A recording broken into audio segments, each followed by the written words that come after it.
Okay, we're going to be doing some micro scrapping today, cleaning up the bench and things of that nature. So, you know, it's just all the things that I've pulled off things recently, and I just need to go through and sort through all this, clean up my bench. I might take this camera apart finally, see what else I've got over here. Over here on this table, I've got things sorted. I don't know, can you actually see that table? I've got things sorted that I've put up on eBay for resale. These fans, these heat sinks, and this power box, power supply for a server. I have not put up these items over here yet. These processors, these DVD players, which I honestly haven't even tested those, and this memory and Wi-Fi cards. The Wi-Fi cards I know work good. But yeah, so I'm just cleaning up my desk, my bench here at the moment, and I need to take apart these power boards over here that I've got and pull off everything from them. In fact, let's start working on that. So let's see here.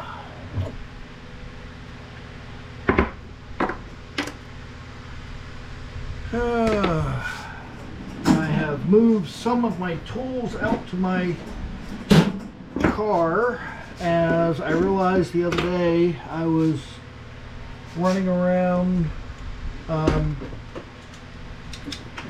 found a couple old printers to take apart, and when I went to go pick them up, I came across some a TV that was on the side of the road. I jumped out of the car and took a look at it. It was too big for me to pick up by myself, but the power cord had already been cut on it, so I didn't pick it up, and I may go back later and take a look at it.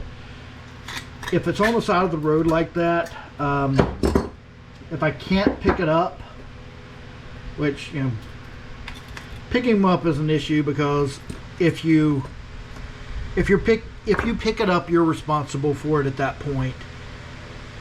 If I'm responsible for it, I've got to do one of two things. I have to either recycle the glass in the tube, or I have to pay to dispose of it. Here locally, I can pay $15 for any TV and take it to the recycle center, and they dispose of it. But, you know, that's not always an option for everybody. Sometimes it's more expensive. If you have to do it, especially if you have to do it through Best Buy or somewhere like that,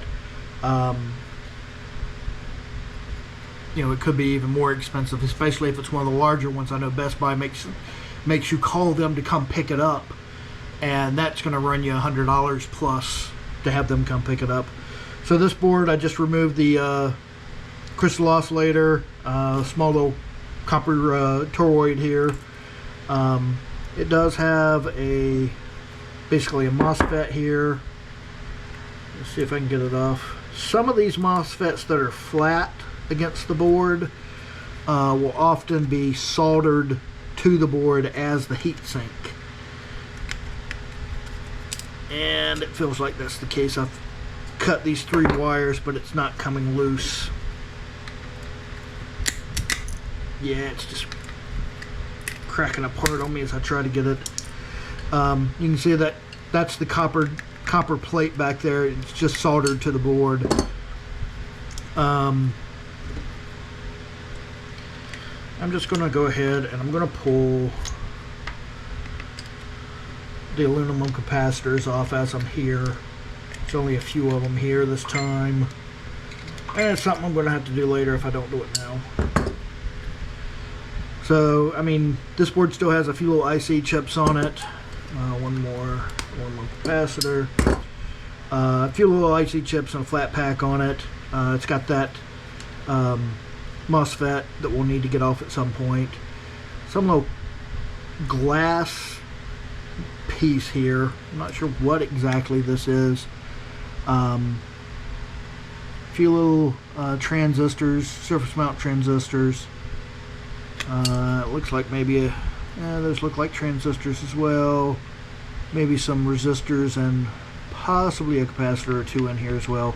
Some tiny little surface mount components that literally I would not be able to see them if there weren't little tags next to them. And the solder balls look like they're bigger than the item. None of these connectors are gold plated. So this is the rest of it will go into brass pretty much.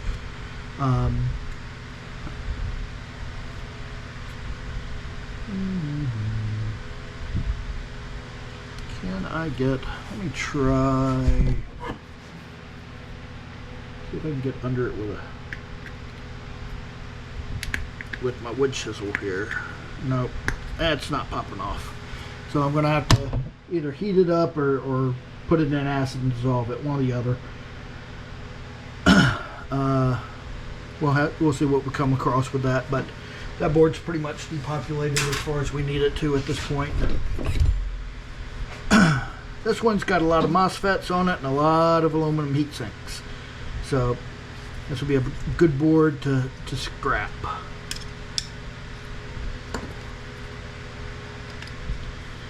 Of course, the one thing I don't like about these power boards is a lot of them have, big goo that they put in here for unknown reason, in my opinion. But should have another pair of pliers over here. There's my big set, which is what I'm going to need here.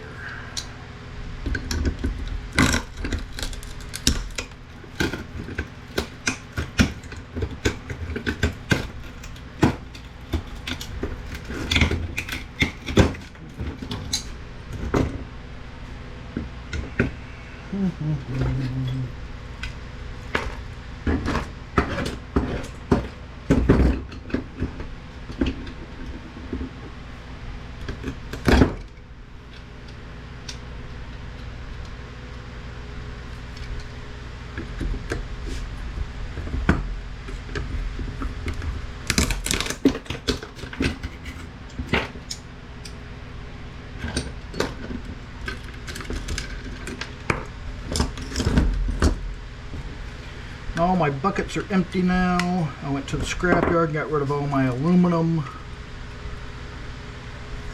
I've melted all the copper that I had on hand. It was ready to go. That's the other thing, is when you're pulling these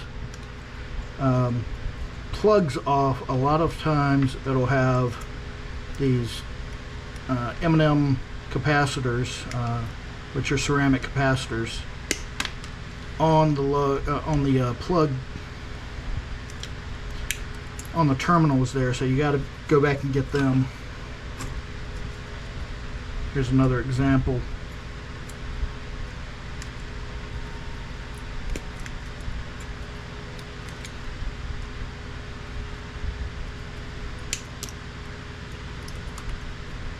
Do it while I sew it.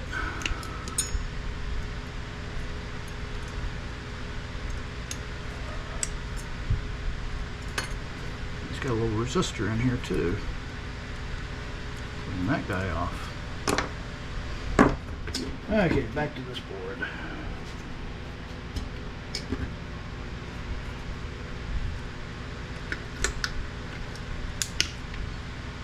Capacitor.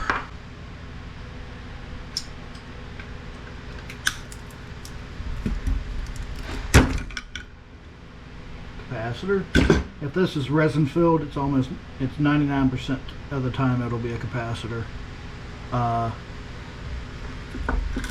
If it's hollow, there's a good chance that it's a relay. Just trying to get things out of the way so I can get the unscrew the MOSFETs from the aluminum.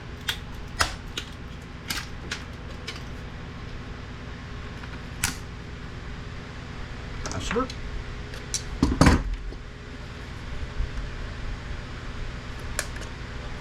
M&Ms. Black goop.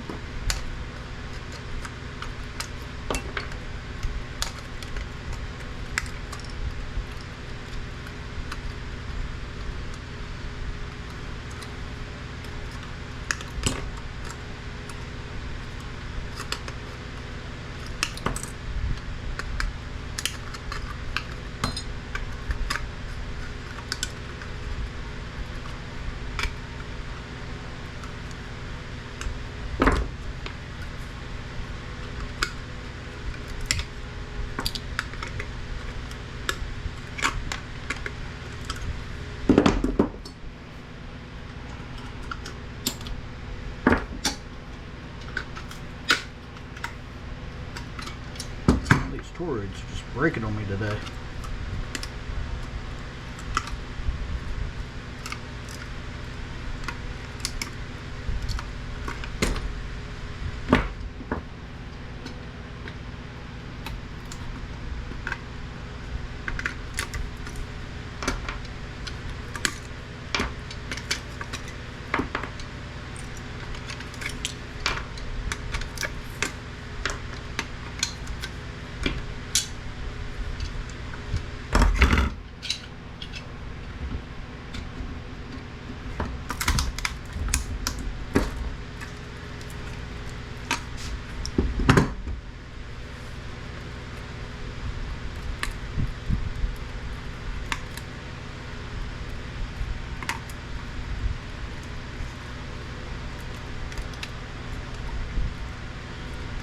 I know it's been over a month since I posted the video, but it was actually yesterday that I went to see Sammy Hagar in concert.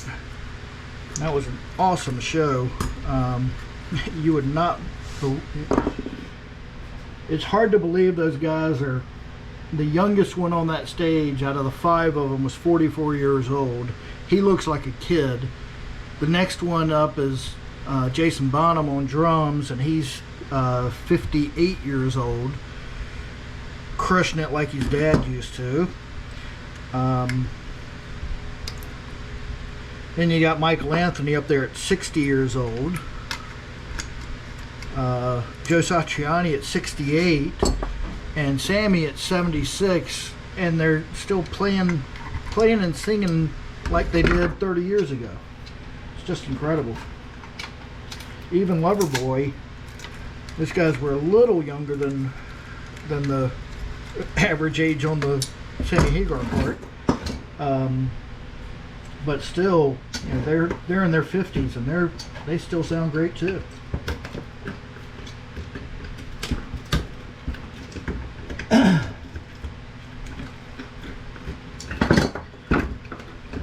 About to get it where I can get most of these MOSFETs.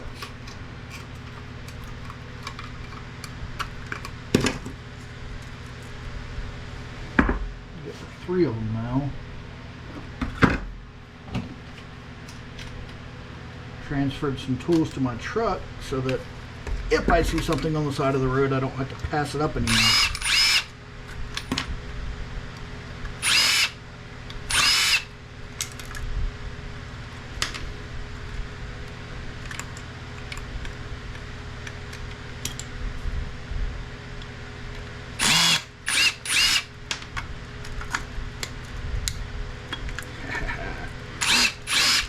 I just went through the hole on the doorway for that one.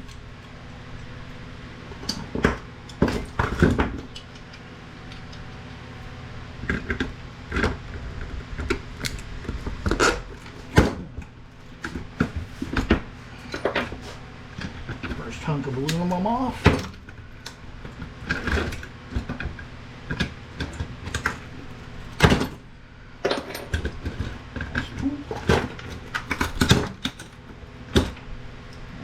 Ready to come off yet.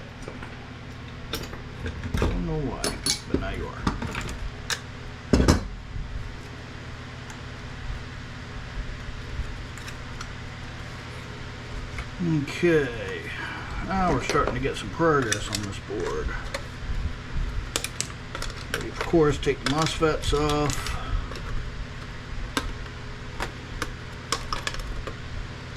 Green M&M.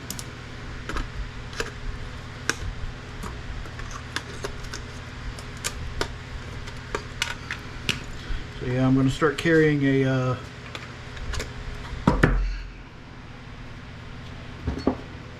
drill or a screwdriver and a pair of cutters in my car with me at all times in case I see something on the side of the road that needs to get recycled immediately. That TV I saw today, for example, like I said, the cord had been cut, but it looked like the internals were still in it. So if I'd had tools with me, I would have been able to take it apart right there and pull the internals and leave it. I don't feel bad if I leave it because if somebody's already abandoned it, so I pretty much see it as the responsibility being on them for having not recycled it properly. I'm just taking advantage of the situation a little bit by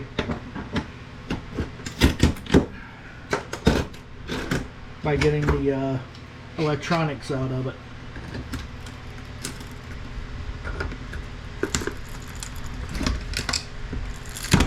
Still don't know if the cord had still been attached to it. I'm not sure if I would have taken it or not.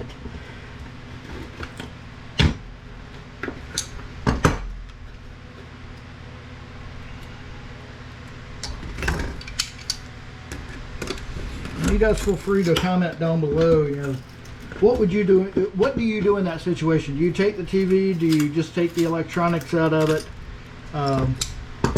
You know, what should we do as a community? You know, we're all trying to be as responsible as we can in doing this, keeping things out of the landfill, getting it back into the materials back into the supply system, not letting it go to waste. That's the big thing.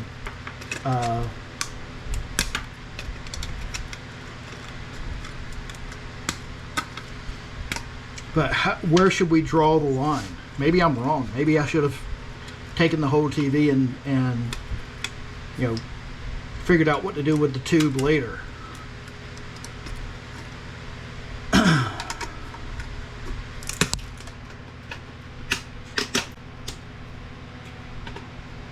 Bunch of little copper spools here too.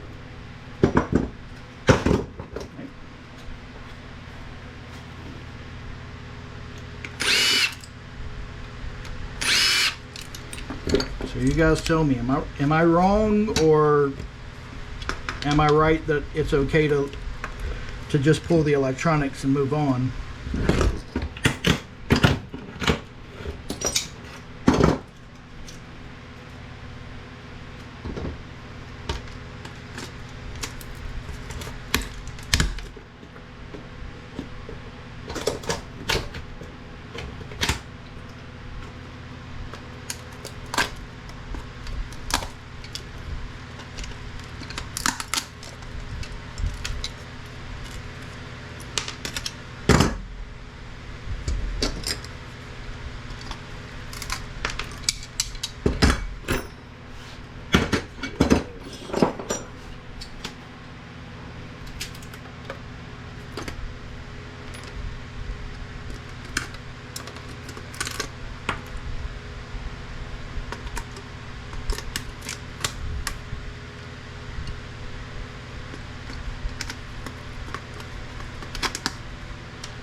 Aluminum capacitors. Let's get in here and get these.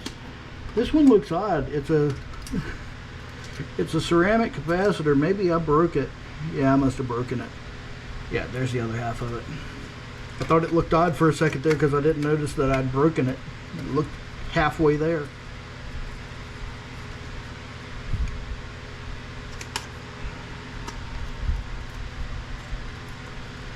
And these old style resistors, I don't know if there's supposed to be something in them or not. I've heard tales that there's gold and silver possible in them. I don't know how old that is.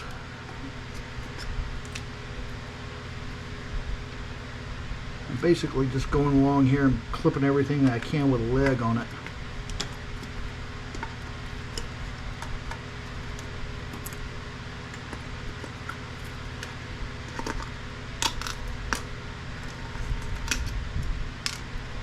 Getting a little bit more than what I normally do.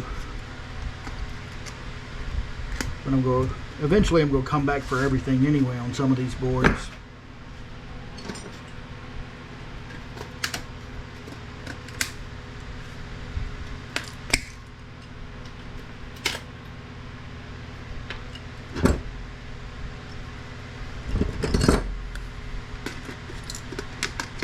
Some of it I can't tell if there's anything in that location or not because there's a big smudge of black goop there. Like right here, I can't tell if there's anything else there or not. Oh, there is. Looks like a little black capacitor there. No, that's not a capacitor. That looks like I don't know what that is. There's another one.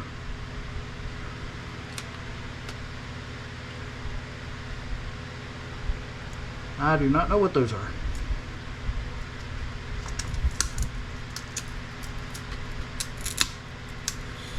Some kind of a little daughter board here. I don't see anything on it really. Fine cutters. Get in here and clip this copper.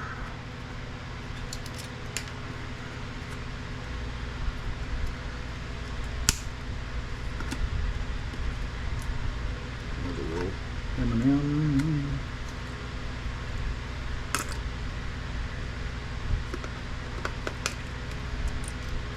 But yeah, so the show was really nice. I went with a couple friends, a colleague from work and his girlfriend, and another acquaintance of mine that I knew loved rock and roll music. And I hadn't seen him in a little while too, so I got a few more. Yeah, we got some nice size MLCCs back here, and some other chips and whatnot on the back of the board, surface mount components. There's some surface mount components on this little daughter board here. A few other little chips. Yeah, who knows? There's the little green M&M. I didn't see because it's tiny. I think that's everything we're going to get off this board right now. Yep. So, a little bit more to come back for later. Next one up. Another power board. All these power boards are real similar in that everything is really tightly compact and hard to get at sometimes to take apart.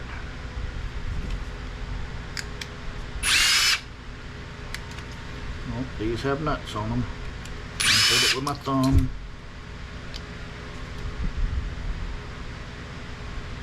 Okay, gotta get the rest of the stuff out of the way before I can get it.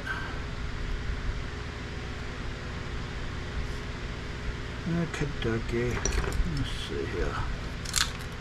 Oh, well, that came off nicely. You do the same. Nope, you will not.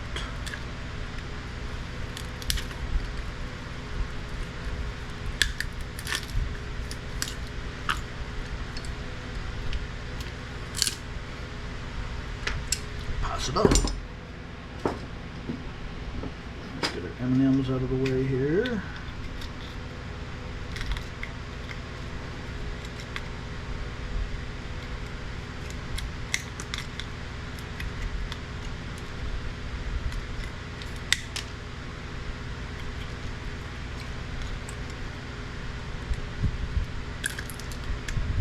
Another one of those little things, whatever they are.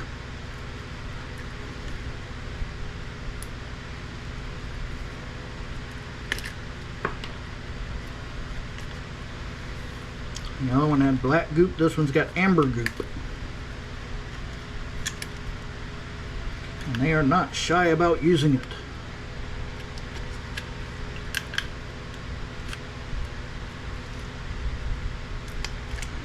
And there's that one.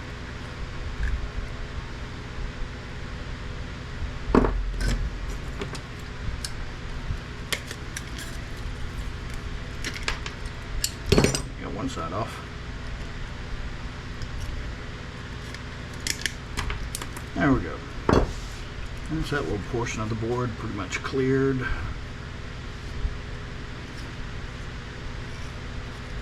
Let's see if I can get in here and get any of these screws. Get these.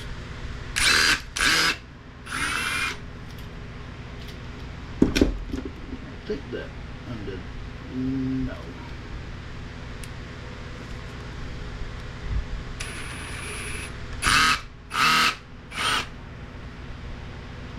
Strip that guy.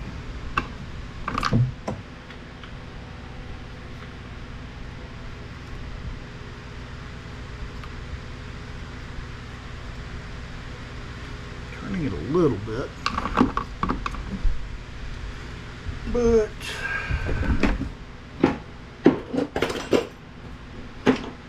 get my set of tools to put back together over here too. That's got a battery in it, so I need to be careful of it.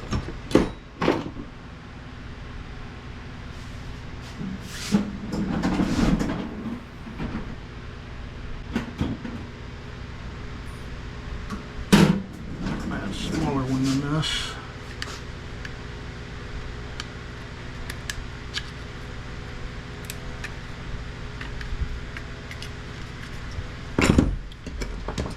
Let's get that big.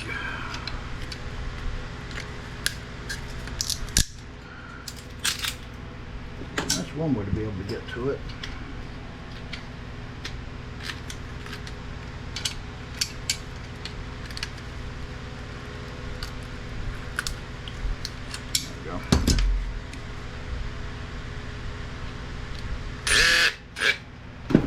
Definitely stripped out or stripped to the point where a number, I think that's the number one bit in there.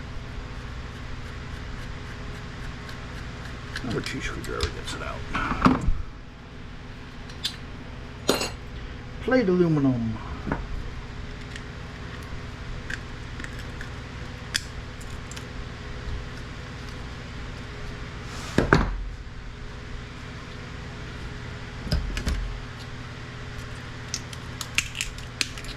If you've got anybody who designs these things, can you tell us why they use so much freaking goop on them?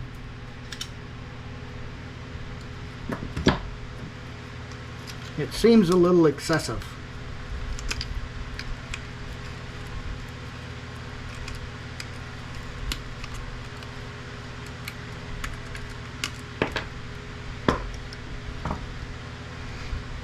Oh, I will tell you one other thing about the show last night. The colleague of mine and his girlfriend are both Gen Zs, and she was telling me before the show that she was a people watcher, and she was wondering what she could expect. And I told her that, you know, Sammy Hagar has been making music since, you know, the early 70s, and so you're going to see the whole gambit in terms of the generations that are there, because, you know, he's been around so long that if you're into rock and roll music, you've probably been exposed to him in one way, shape, or form. And sure enough, as Loverboy was doing the opening act, it was still daylight, and this was an outdoor venue at Bristow, Virginia. And we see this lady. She was rocking out to Loverboy with a cane. She was impressive. She was going to dance no matter what. Did not let it affect her spirit at all. So it gave us a good chuckle, and we were laughing not in that it was a funny sight, but just an amazing sight.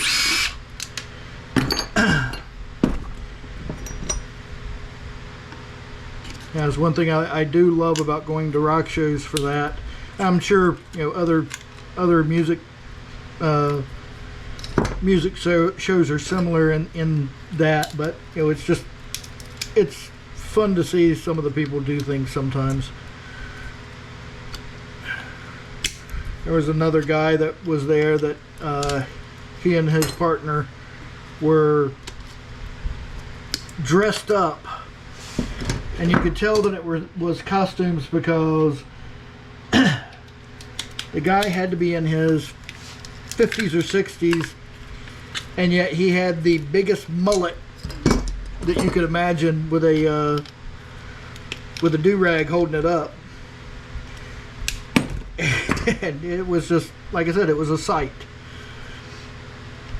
Having fun, being silly.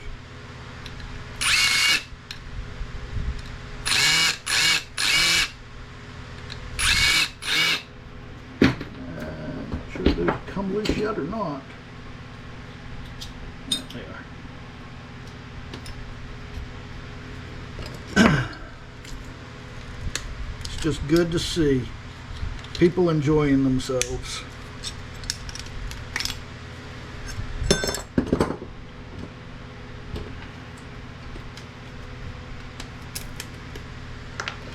And we know that everybody needs some enjoyment these days.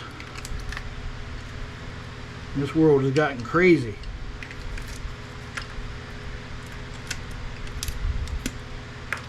You may not agree on what part of it's crazy, but you'll admit it's crazy.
Okay, one more M&M I want to get off here.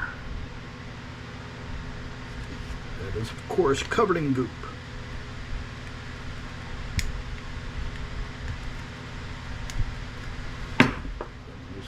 Let's get in here.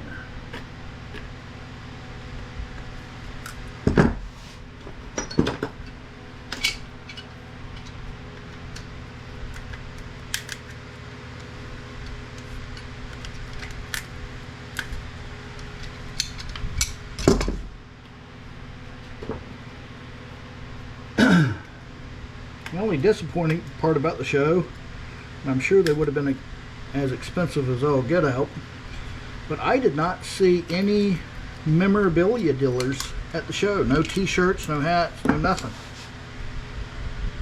Okay, this board's pretty much clean, just got a chip or two on it. Some surface mount components and chips on the back. We'll come back for later.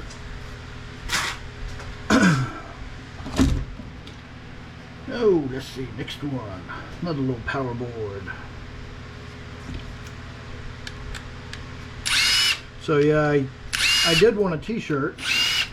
The logo that they came up with for this tour is reminiscent of the Van Halen logo, the Flying VH, but it's a combination of VH with SH.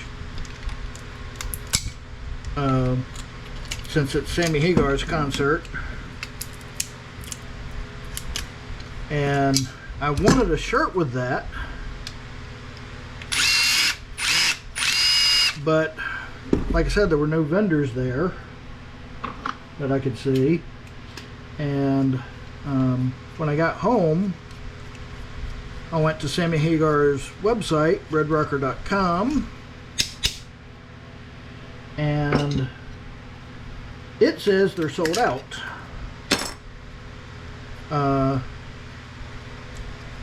So I wound up going onto eBay, finding one that I'm sure is a knockoff. I didn't have to spend the amount of money that they want on his site for it, which I would have happily paid for his official memorabilia if he had it available, but I don't feel too bad since he did not have it available. Come on, Sammy, you gotta book bigger orders. You know you got your fans out here. So, but also the ones that he is offering are all black. I wanted a white shirt. And the reason is I also do tie-dye. I think I may have mentioned that before. And it's nice to be able to do a tie-dye over a logoed shirt. The dye will not affect the logo, and you can get a nice tie-dye effect around the logo. So that's what I want to have the option of doing.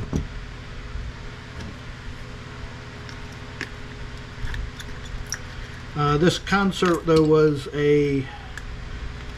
something of a tribute to Eddie Van Halen, since they've not been able to do a tribute show for Eddie since his passing in 2020, which is unfortunate. The people that can make that happen just have not wanted to do it, and I understand that grief is a powerful thing, and Alex is probably feeling a lot of it, but the world needs to be able to celebrate your brother, man. Even if you don't want to participate, let others. So hopefully you'll come back to the music at one point, though, because you're an incredible drummer too. There's no doubt about that. It was very disappointing to hear that he had sold all of his gear.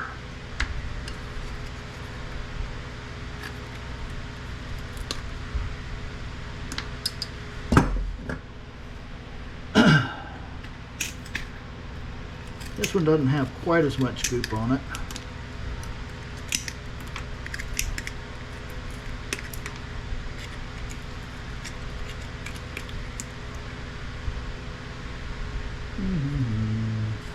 Got a little sister board here that's got a chip on it.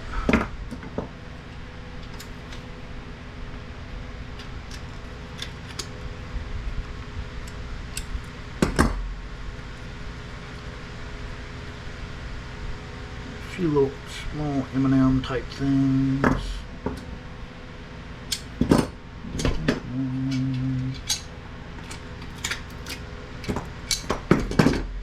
This one's even got a fuse on it.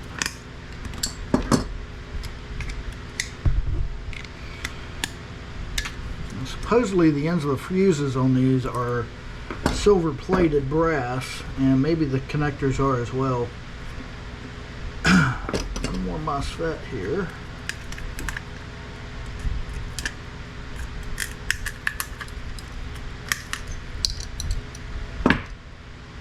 Okay, we'll leave this board where this one is. Got a few resistors and whatnot left on it. Like I said, this one little chip, two little chips. Backside has nothing, just some solder. Okay, this is just a heat sink. Mostly aluminum. Got a couple fans on it.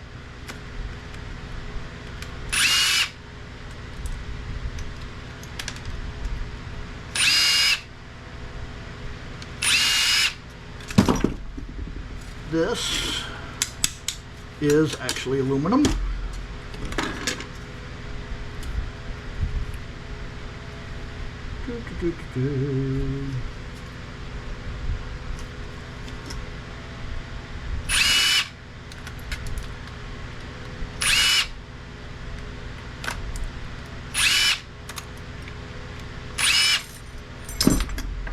These are actually steel.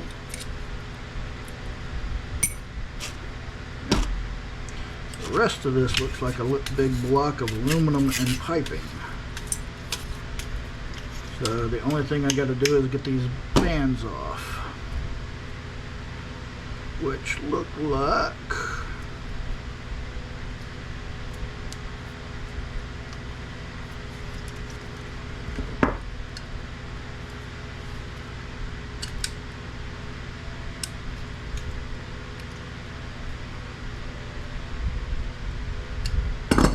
there's some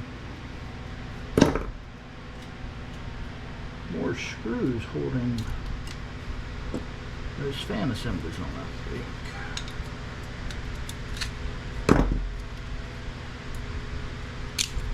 Ouch.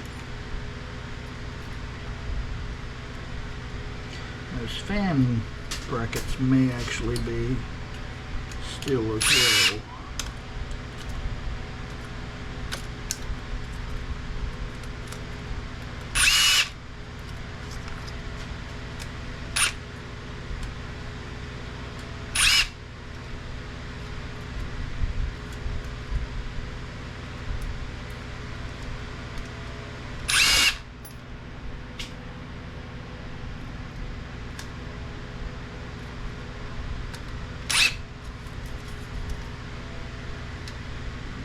Back here.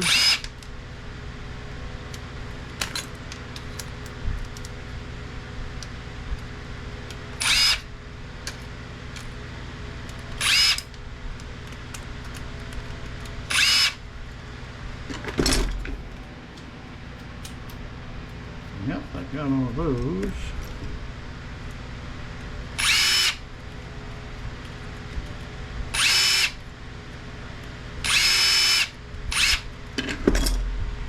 You seem to be loose, but you're not coming off. There we go. So this is just a big piece of aluminum now. I don't think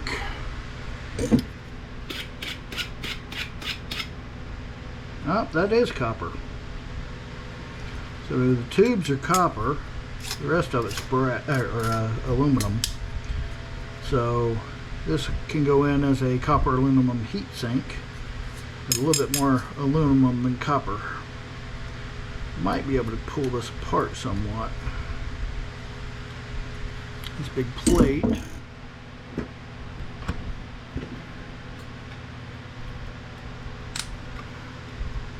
This plate looks like it's just sandwiched on there somehow.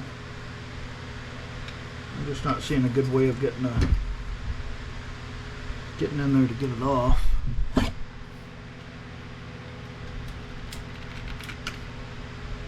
Yeah. So we'll have to see what to do with that later. But that's a copper aluminum heat sink. These guys. Oh, well, that was nice. That can go into steel. Back it over there. That's now steel.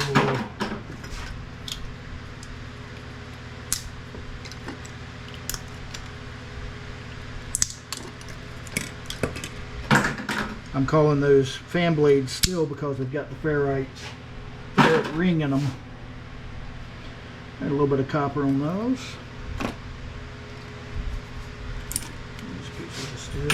Also goes in that bucket. So that's that. Got two more power boards to take apart here. This was the one with the big chunky plate aluminum. I'm guessing that's plate aluminum. It's either plate or cast. It's definitely not extruded that way.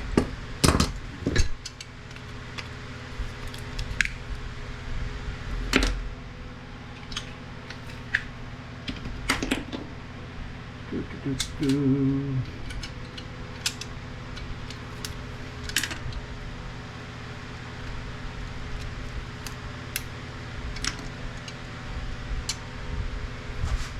Okay. Get in here with the snips.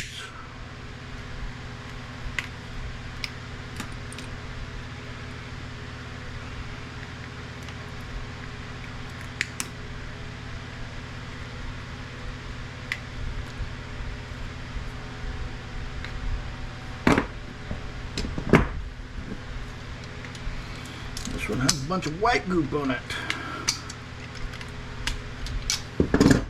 The engineer's like, okay, put this here, this there, this here, and then make it look like we sneezed all over it.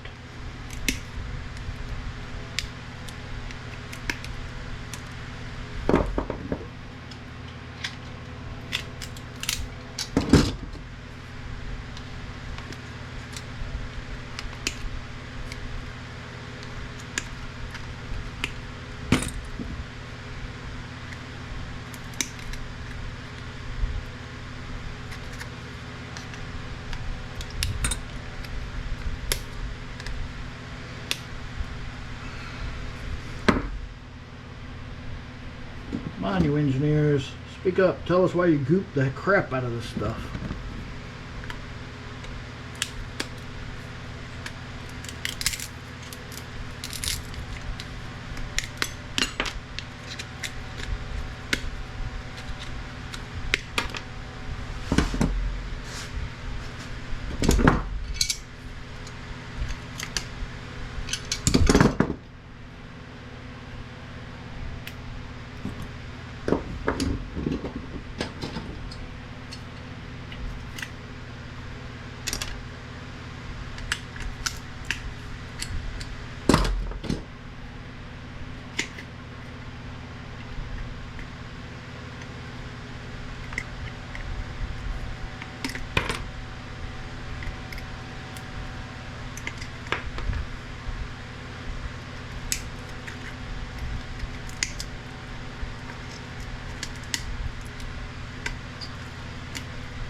Go around to this side and start doing some work.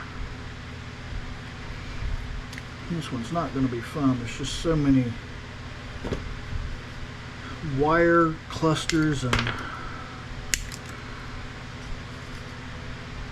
clear this little area here.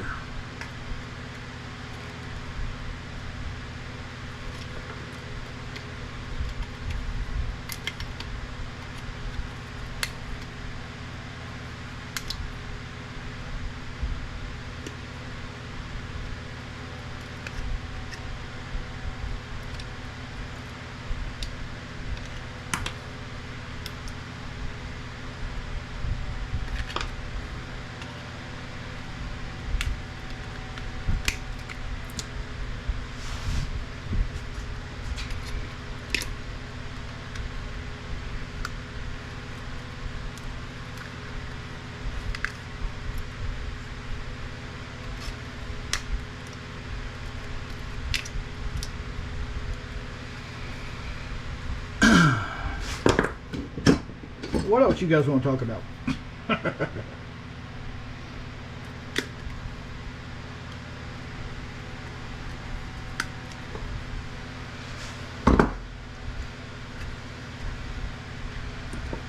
Honestly, seriously, if you guys have a topic that you guys want to talk about, put it in the comments. Let's talk on these things.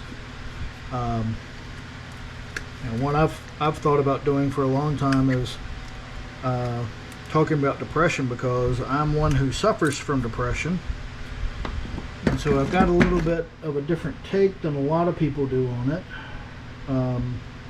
Now, my wife, who has not suffered from depression, does not understand it a lot, and that's okay, because if you've never suffered from actual depression, it is difficult to understand. The way I put it is, if you're able to say, if you can say I'm sad because, it's not depression. If there is a because, then it's sadness, and everybody experiences sadness. Depression is feeling that way without a reason. So I feel this way and there is no because, that's depression. And that's the difference that a lot of people just simply don't understand, is we don't have a reason for feeling the way that we do.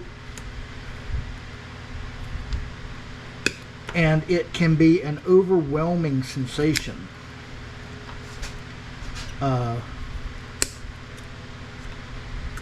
Especially because, it's frustrating because even we don't understand it.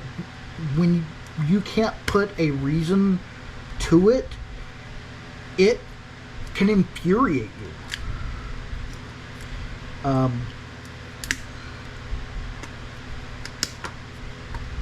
And trying to deal with it,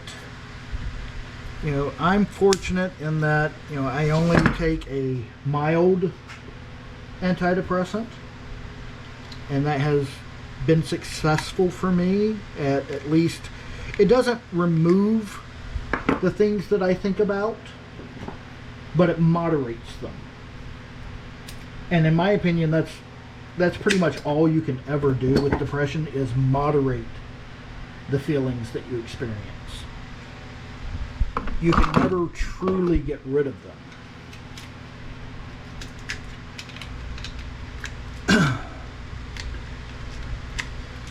And I know that's something else. People want a cure. I don't think that depression has a cure per se. It's something that you have to learn to live with, that you might get some relief with a medication. And if that is all that you need, is a simple medication, great.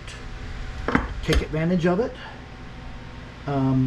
If you need additional help beyond that, get it.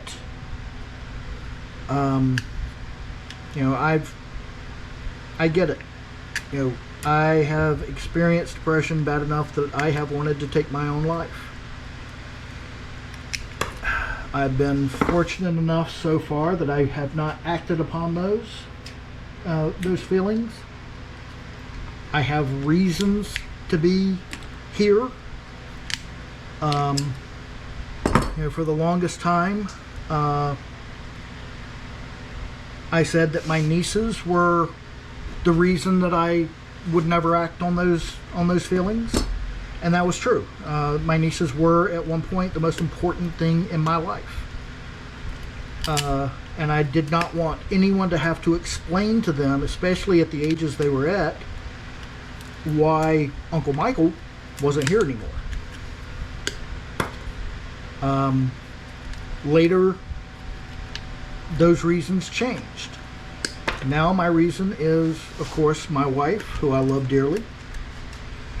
And, I have responsibilities to her, to the animals that we keep. And, that's important to me.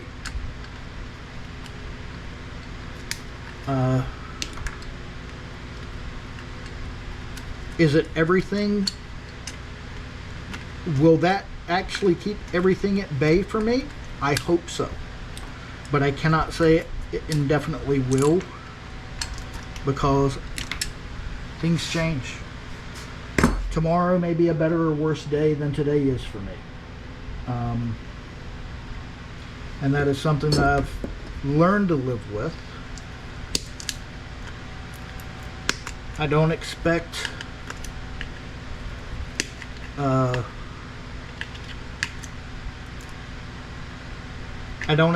the world to cater to me,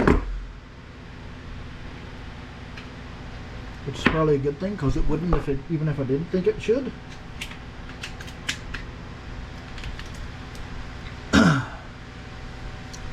But it's something that that I've worn on my sleeve for a long time. Anybody who wants to talk about depression, what they're going through, I am willing to talk to them about it. Because it's something that needs to be destigmatized. It's not an illness. It's the way that our brains are wired. And it's just different from how quote unquote normal people are wired. It's nothing that is the fault of the person who experiences it. I know I didn't do anything to become depressed. It just kind of, showed its ugly face as I grew older. I was first diagnosed with it while I was in the military, but honestly, I can't say that was when it started. It most likely was always in place. It's just that's when I realized that I needed to get help for what I was feeling. And for me, it started by trying to find a way. For me, one of the primary symptoms is insomnia. And so it was me going to the infirmary to try and get help to sleep because I had not slept in 3 days. Or 2 days. I forget what it was. So it was something that I needed that way. And then they prescribed a sleep aid, which barely worked on me the first night. The second night gave me no relief. And then after trying several different medications for that, they decided to try me on a antidepressant that had a side effect of causing drowsiness. And that particular drug worked very well with me. Just for my sleep problem. Oh crap, these have nuts on the back. And they're going to be a little difficult to get to too.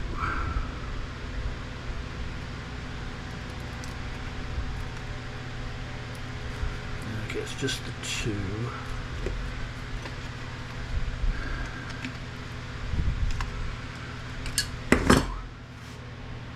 Oh, let's see. Even very small. Millimeter, is that size? Nope, it's smaller than the others.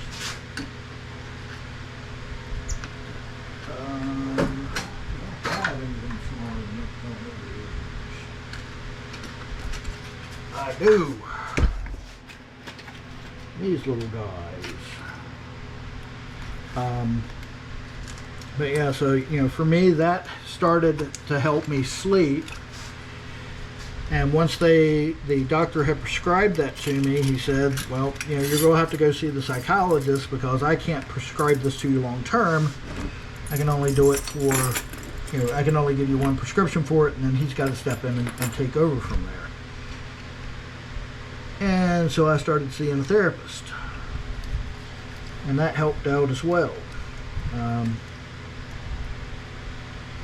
I have not gone into therapy long term, but it did help me at that time.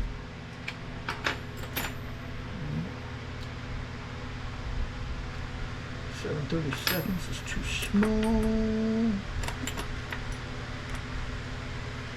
That's even smaller still, I think. Yep, that's smaller.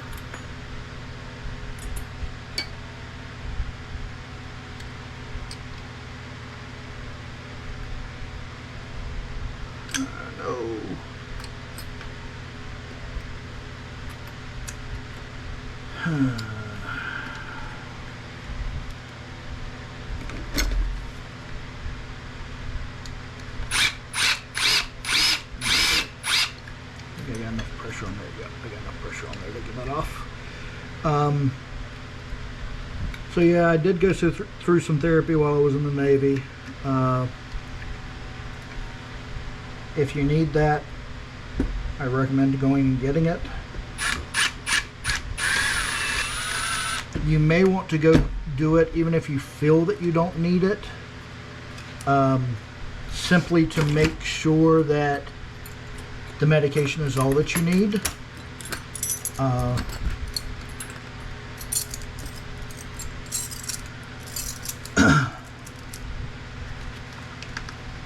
Because what you want to do is you want to try and find the solution for you, not a solution that's for everybody else.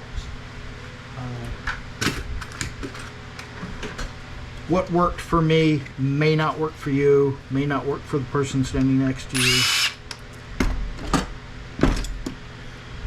So you need to go find what works for you. And a psychologist, while that may not be the answer for you, may be able to help you find that answer.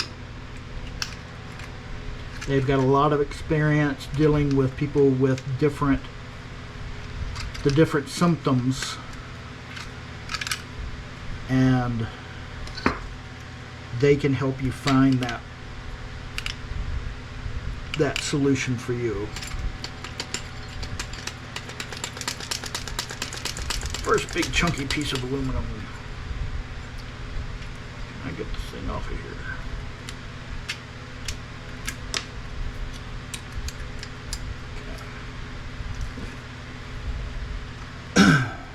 I didn't realize I was going to get into talking about all this today, but again, if it's something that you guys want me to discuss more, feel free to ask me questions about it.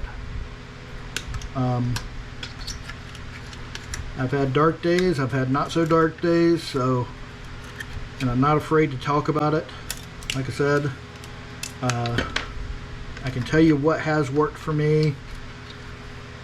Some things that have not worked for me, some things that have made my problems worse.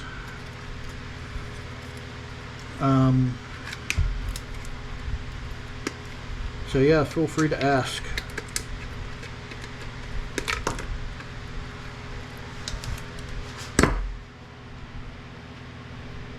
Been going on for an hour now. Almost got all these boards cleared. I got one more board over here, so we'll finish up doing this, and that'll be it for this video. And then next video I'll come and go through all this, micro scrap it.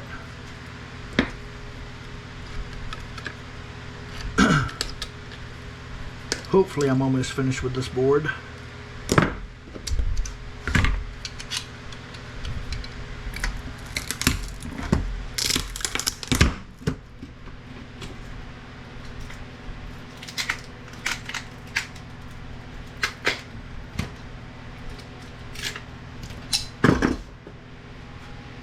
Almost down to the finish line on this one.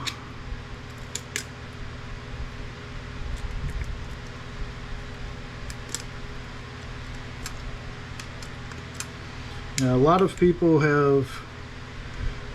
are embarrassed to get help because they think that people will mock them, and that's unfortunate.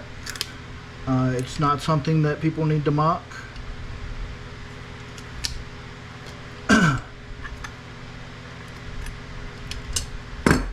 Mock me if you want to mock it. When it's somebody that you love, you got to be there for them.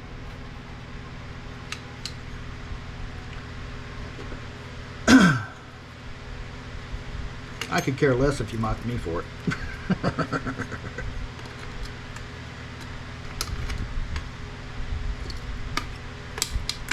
I have been through a lot worse than anybody can do mocking me for my mental health.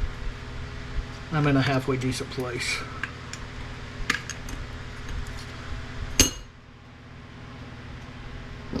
Usually the people that mock it are the people who need it the most.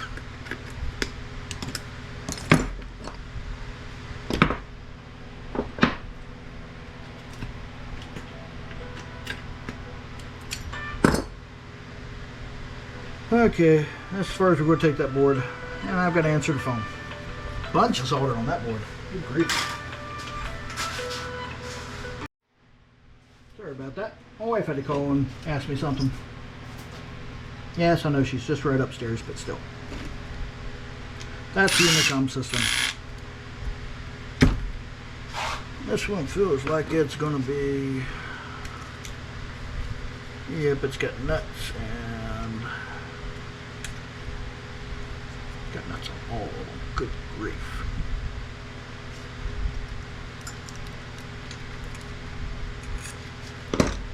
Let's see if I can just pop this guy off. One advantage to having these fragile power boards is that sometimes you can just pop the entire thing apart.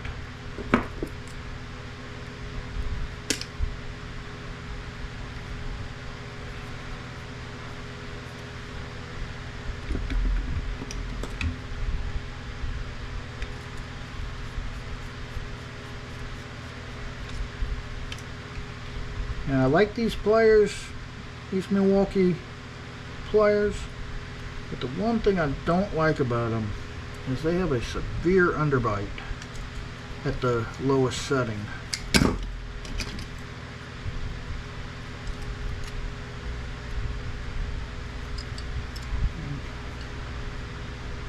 When you go to grip something, I don't know if you can see that. Just a severe underbite.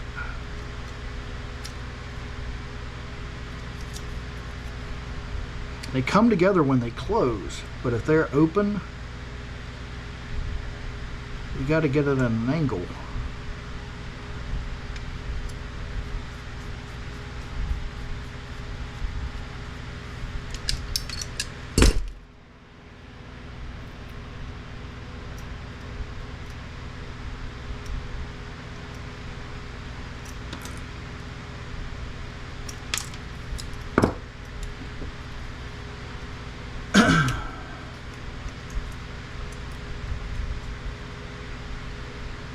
That was not even a MOSFET, that's an M&M. Never seen an M&M screwed to a heatsink before. There are some small surface mount components on the back of this as well.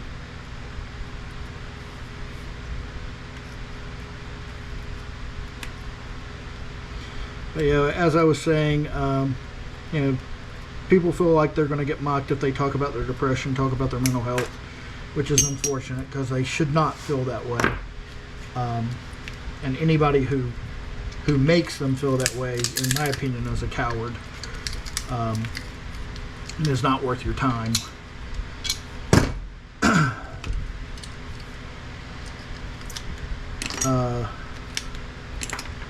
It should be talked about. Should be talked about openly. Everybody experiences mental health issues at times. Some of us deal with it on a regular basis, on a constant basis. Others may only have to deal with it occasionally, and that's fine. But no one should be made to feel like they're inferior in any way, or that it should be something that's embarrassing.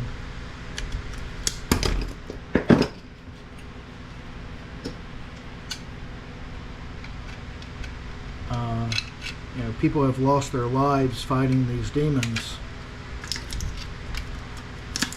People who have had access to, you know, the best care in the world have lost that battle. You know, Robin Williams, which still is one that gets me every day, lost that battle.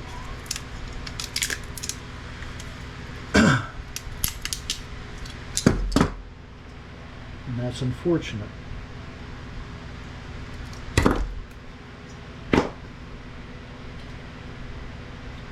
see if I can get in here. These are doubled up.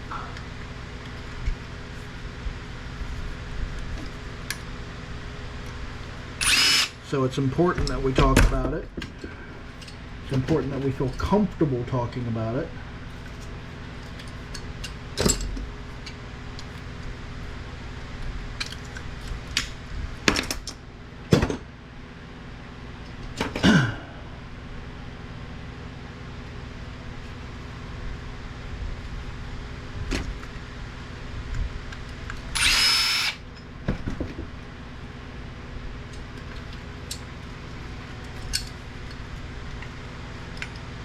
And if I have to be a venue for that to happen, feel free. Come talk to me.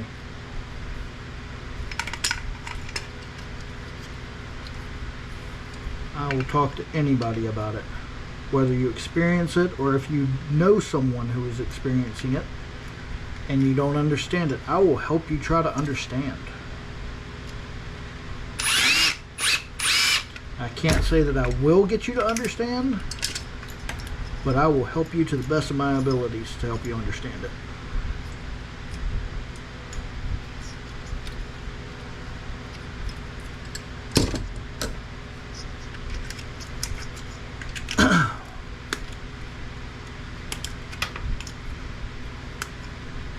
I know I've helped my wife understand it a little bit better than she did.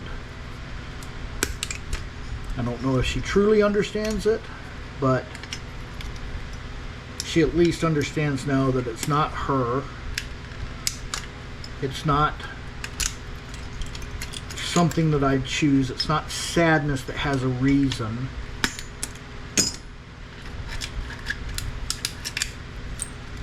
Trust me, we all wish it had a reason, because then it would be easy. If it had a reason, we could solve it. We could cure it. But you can't cure something that doesn't have a reason.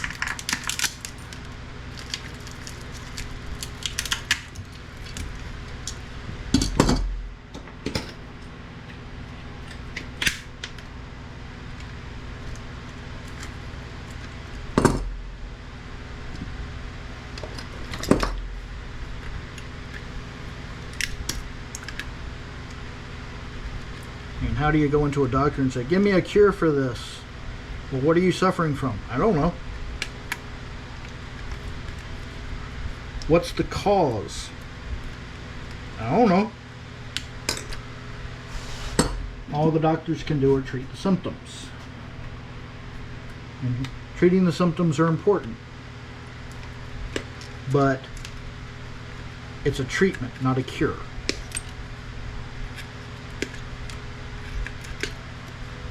And what I mean by that is that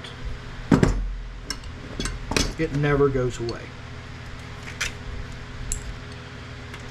You have to treat it every day.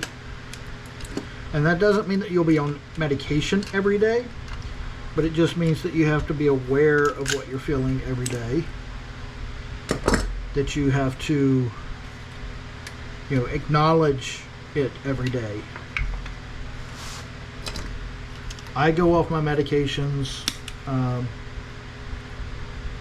I'll be on medication for probably about a year, and then I'll go off for about a year. And then when the darkness comes back and gets a little more than I want to deal with, more than I can handle, when it scares me a little bit, that's when I go back to the doctor and I say, I need to get a refill on my prescription. But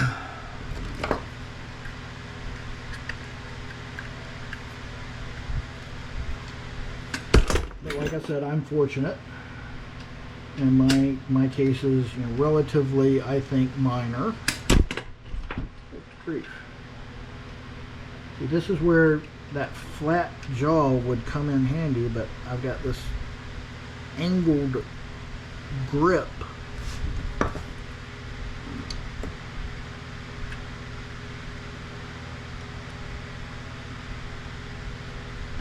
be able to get this. There we go. Okay, got it. No, I didn't.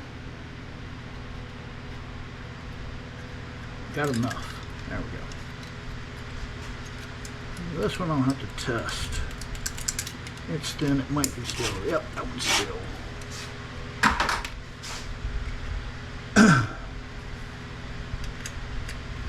So feel free, like I said, ask me questions about it. I'll talk about it, and I'll give you the best, most honest answers I can as someone who has dealt with this for better than 30 years now.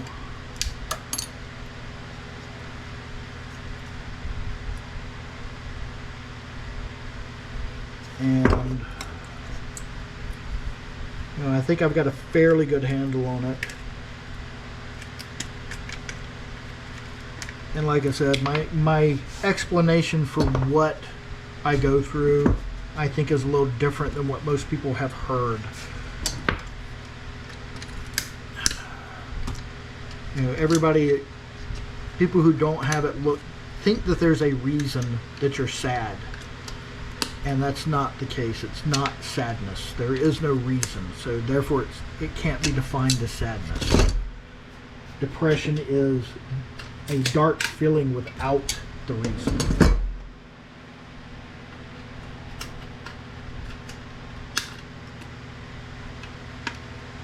Trust me, we get a lot of people telling us, oh, you're just sad. No, I wish that were the case. You know, my mother passed away last year. I was sad.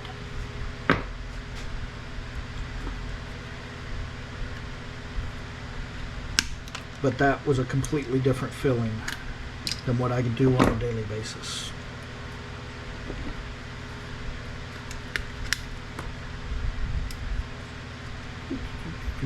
Okay, I think we got this one down pretty much to where we're going to stop for it for now. Got some more chips on here. A few more. See if I can get those guys off. There's my small pliers.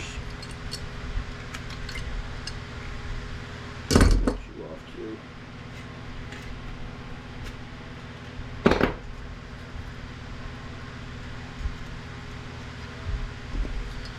A few more chips on here.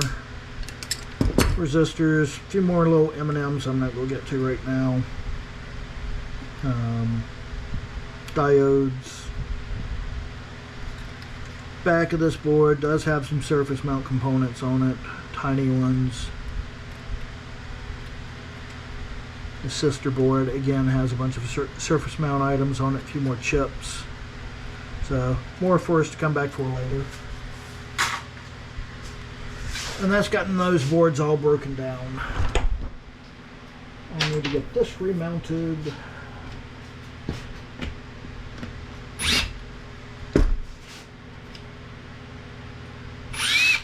Apparently the screw that comes with it isn't actually long enough to do anything.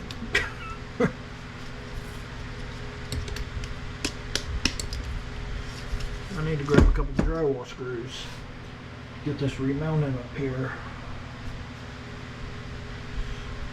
Okay, so I'll end this video here, and then we'll come back and we'll go through all this, sort it, micro scrap it. Okay, so bench clearing time.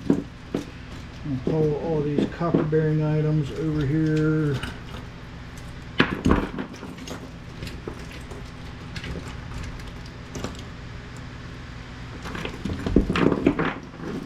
Transformers and toroids. Anything else that's obviously copper.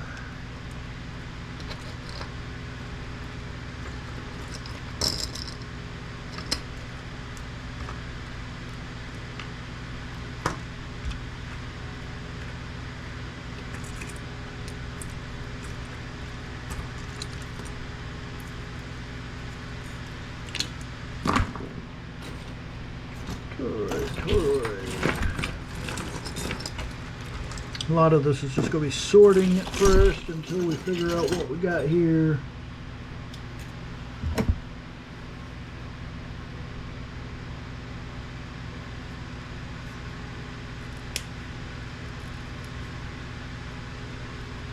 Then we'll break down the items as we go. I can't get much of this wire out of here.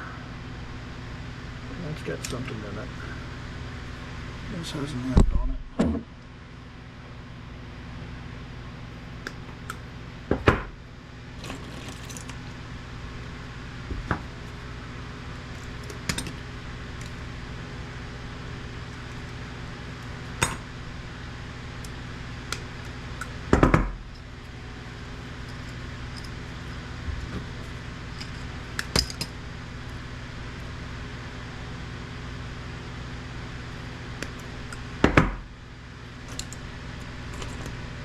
I'll save it for later.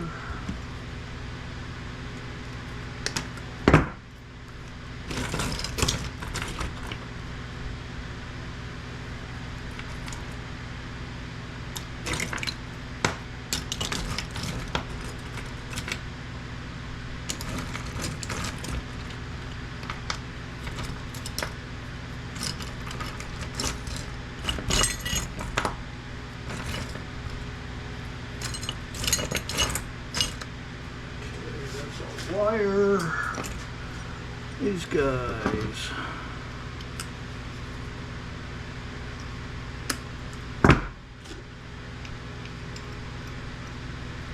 They are steel.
Clean.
I think I am going to try and do an aluminum melt here this next time I do it. I just got to accumulate enough to do one.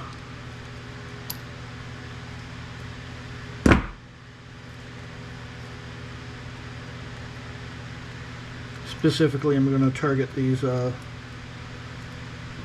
smaller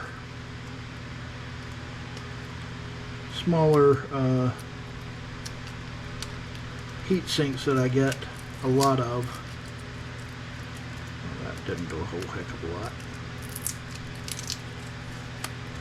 There we go.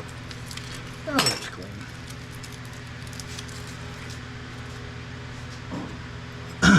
This one's still steel, that's steel. These are copper plates, copper heat sinks off the top of processors. Okay, so it looks like we are down to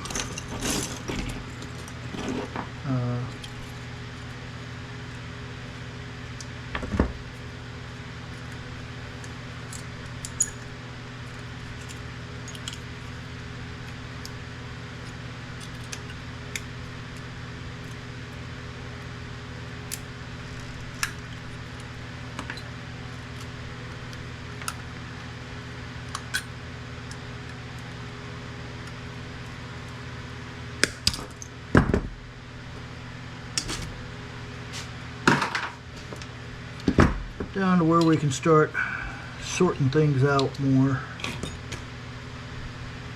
This one's got a switch in it, so I need to take that one apart. These are brass plugs. This will just be brass.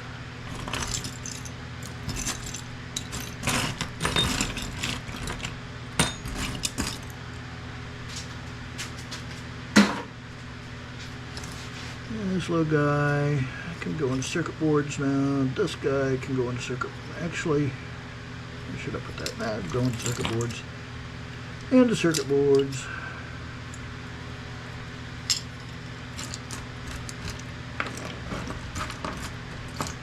These guys are copper motors. Toss them over there.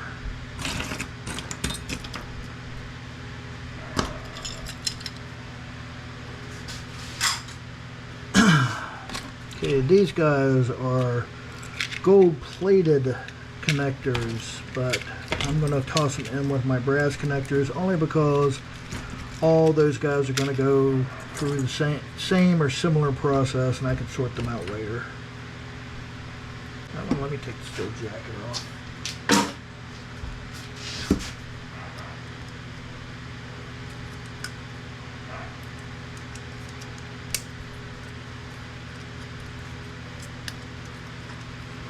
Now they can move. I've got a process in mind that will remove the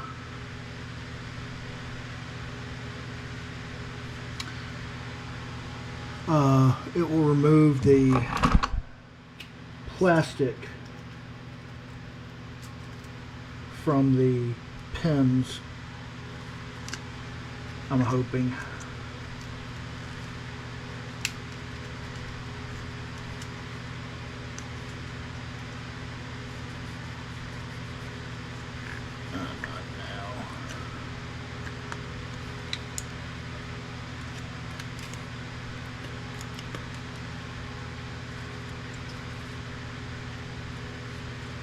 There's the switch and the rest of that.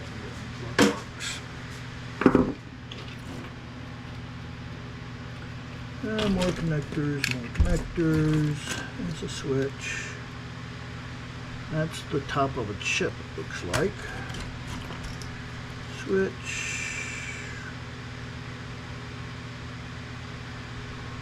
This is the end of a cable. And a connector, connector, connector, connector, connector, connector.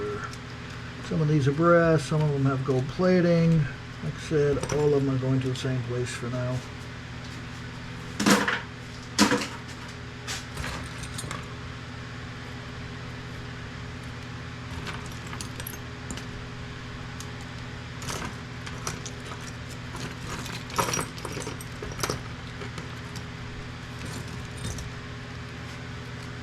Circuit board.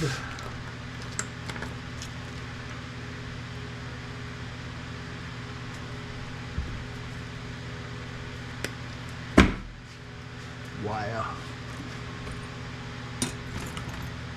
Toroid.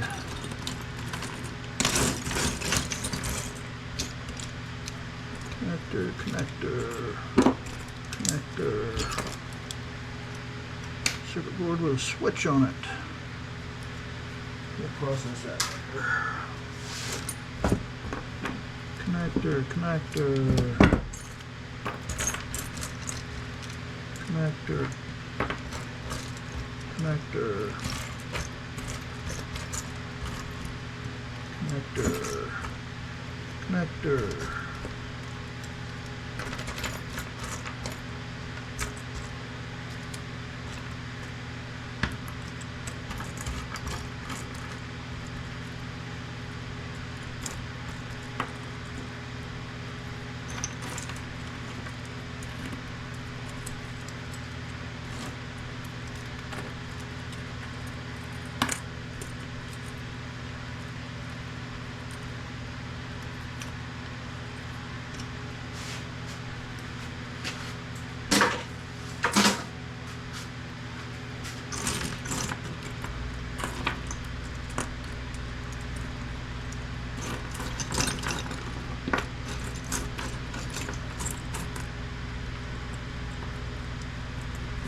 As we go through this, we'll get fewer and fewer things, and then we'll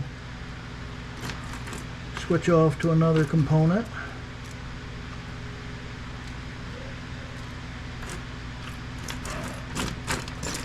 Sort those out until we run out, or get so few that we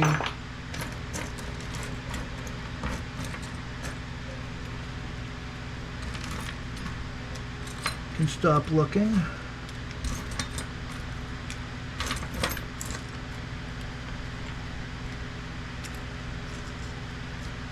And then we'll switch to the next thing and go until we run out of it.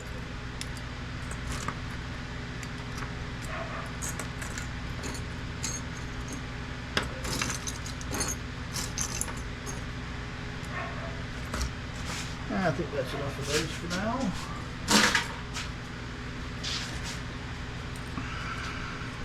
This supposedly has this is a heat sensor, and it supposedly has some silver in it. I have not tried taking these apart yet, though.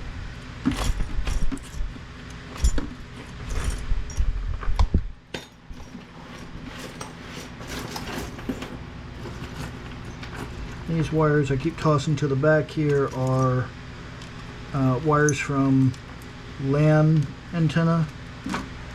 Now I need to look at the ends on those carefully before I dispose of them. Little bits of brass, a vacuum assembly. Let's go through and look for MOSFETs.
one.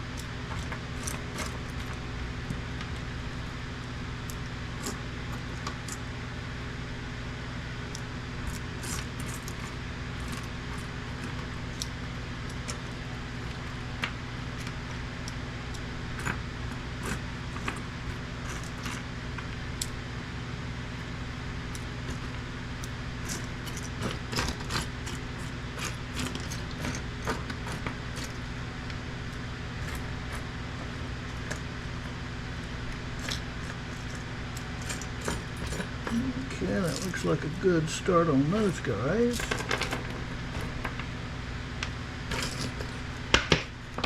Got a card.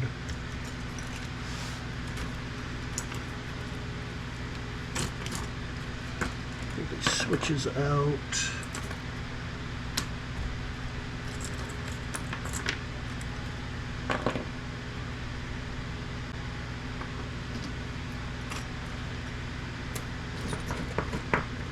Now as I'm going through, I can start separating things that are already in piles as I see them.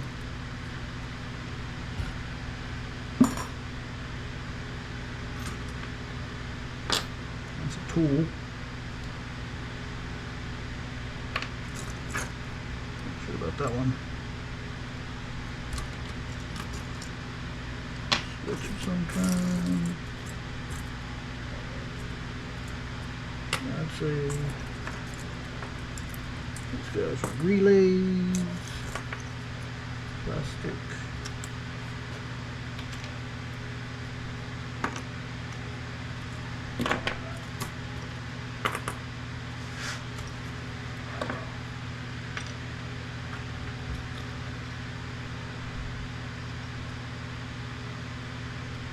Not sure what that is. That might be silver. I figured out this was brass. It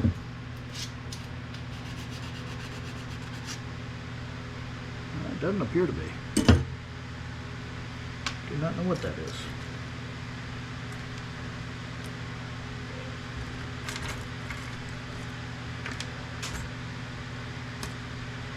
MOSFET and a big hunk of glue.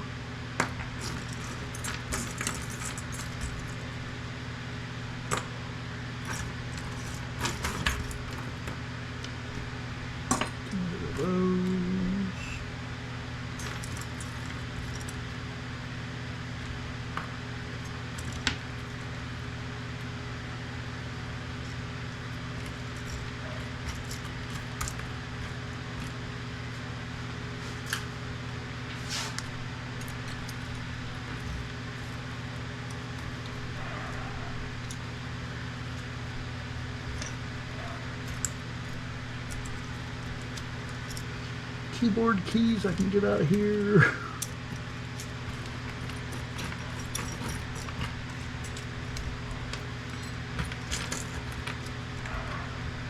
Nice set. Nice set.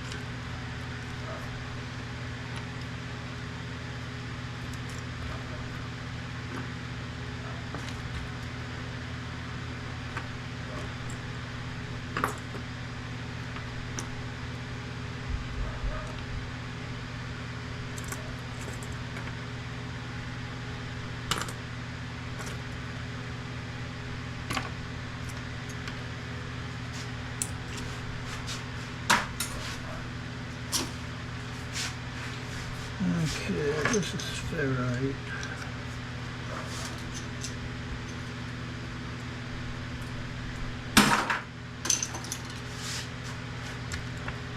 Piece of brass.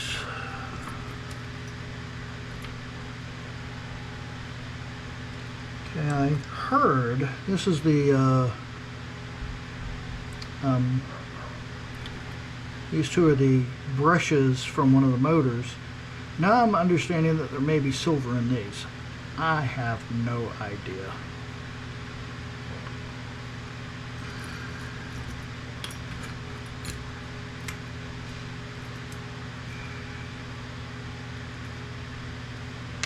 Pastor.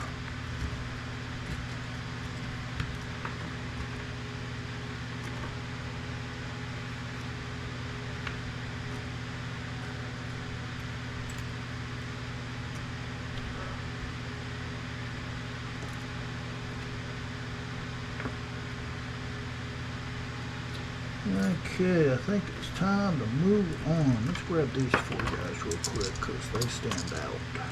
I think they're brass. And then we're going to move to M&Ms. That one's gold plated, but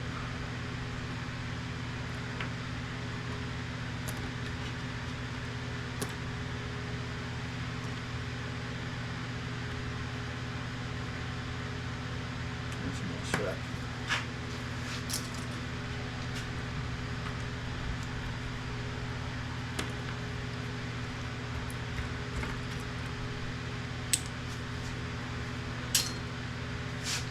Okay, let's do M&Ms.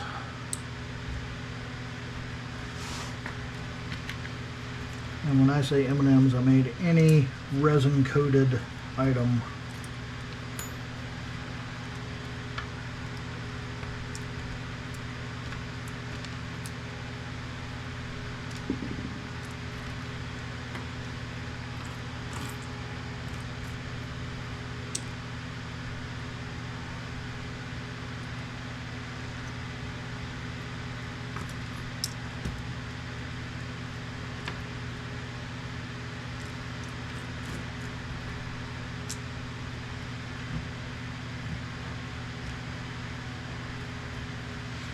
And I prefer to pick up the M&Ms before I grab my magnet and go over this because a lot of these will be magnetic.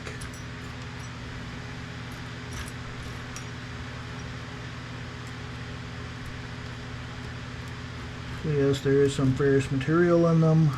I don't know how much. But supposedly a lot of these ceramics are precious metal bearing.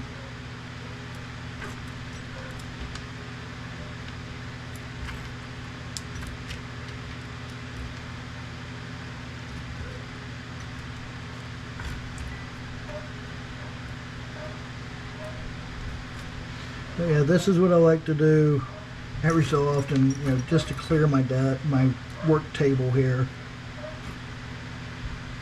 so it's not quite as bad. I've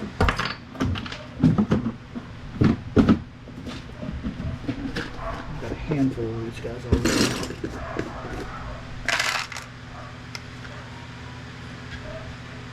how many more of them I get.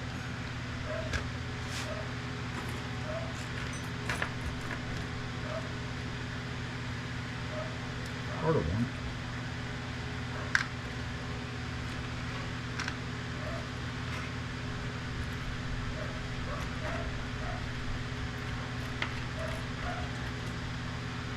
That's that.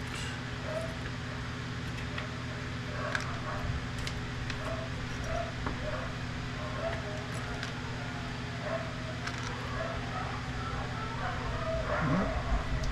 Time for a serenade.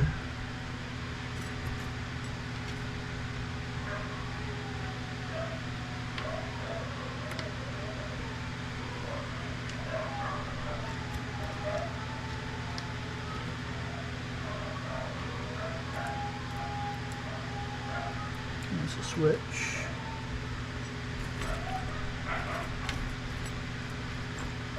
As we get further and further down in here, we see more and more.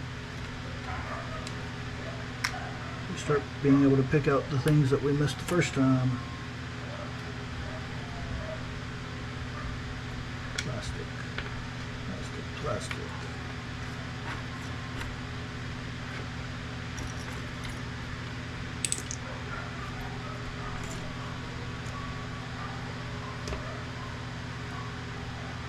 I think that's about it for those guys, so I'm very sure of those.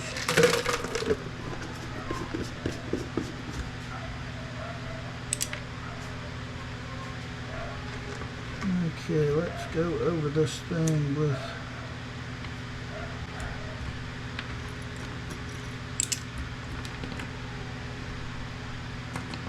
with the magnet. Some kind of rubber connector. See what gets picked up and what doesn't.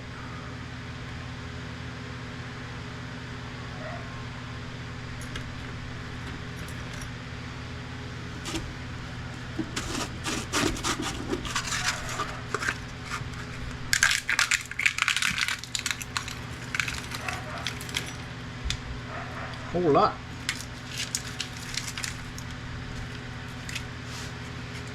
Okay, LEDs do not get gone. Capacitor, got a piece of ferrite in there, that's copper bearing. Got a little piezo speaker. Here we've got these, I believe are resistors. They're all being sucked up.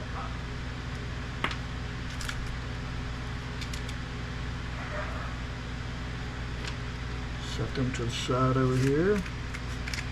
Ferrite screw. There's another little one of those guys.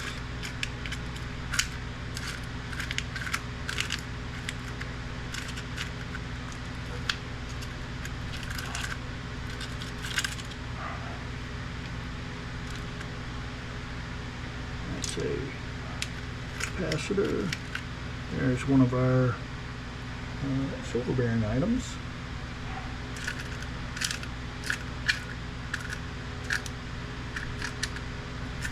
LED.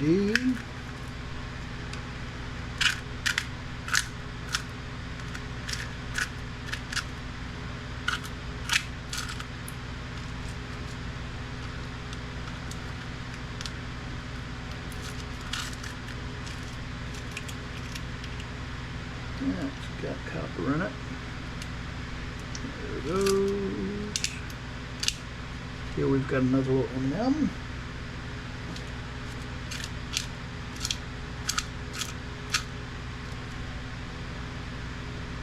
That looks like a tantalum capacitor.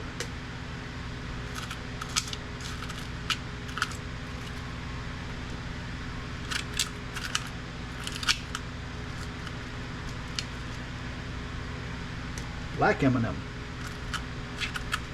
see those very often.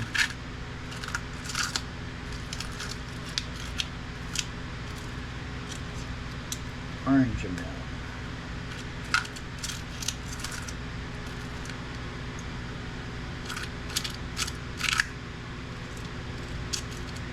This is why it's important to go through your magnet pickings and see what's there.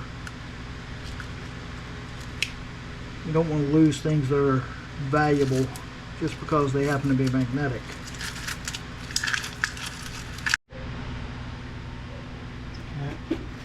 See what we get on one more pass here with the magnet.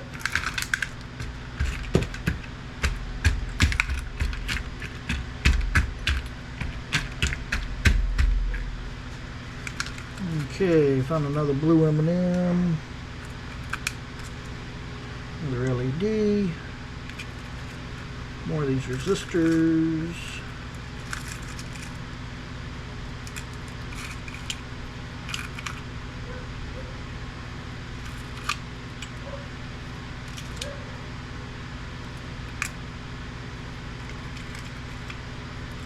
Which again, I have no idea what's in those resistors, but we shall keep them for now. That one I need to clean up a little bit. That's got an M&M in there. That's got an M&M in it. That's got an M&M in it. Copper. M&M. LED. LED.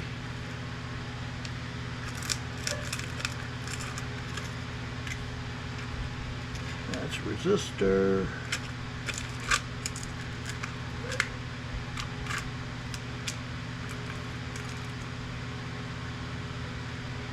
Looks like it might be a tiny M&M. That's a capacitor. That's an M&M.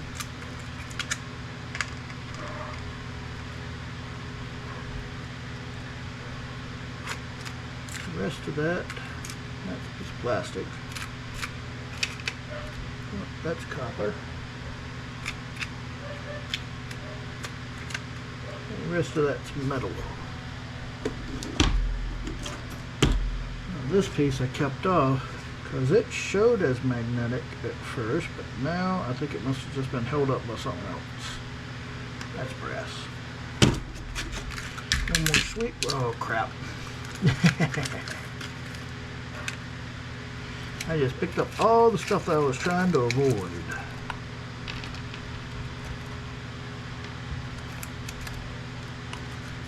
Okay.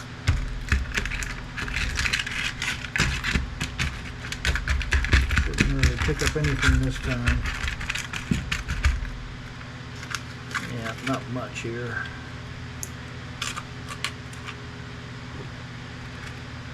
More M&M. Something on there is steel.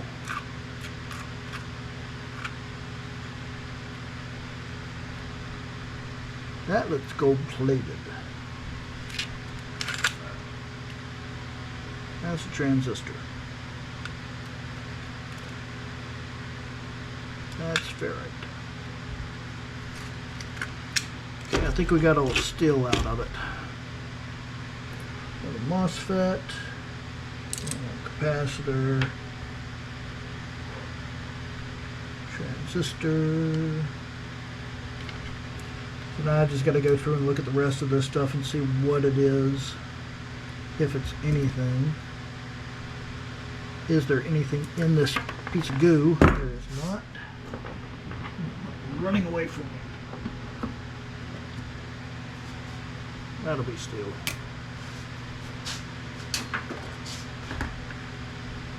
That's probably going to be brass.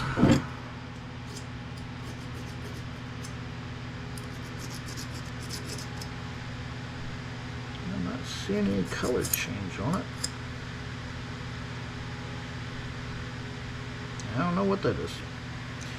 Set it aside and figure it out later. That looks like an aluminum capacitor. Aluminum capacitor and a piece of plastic, cord in. So I'll finish figuring out what everything is here. Get my other little pieces of brass here together. Got silver piece on that piece of copper there. That can go in there since it's still got plastic on it. Same as these.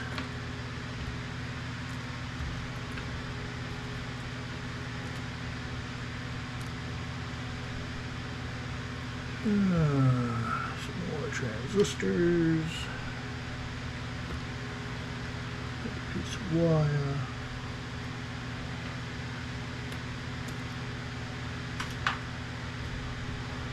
So yeah, I'll go through the rest of this and figure out what's in it.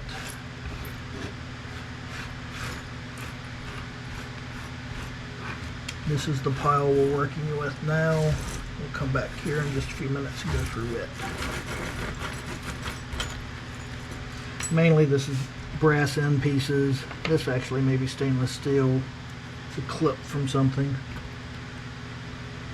That's brass.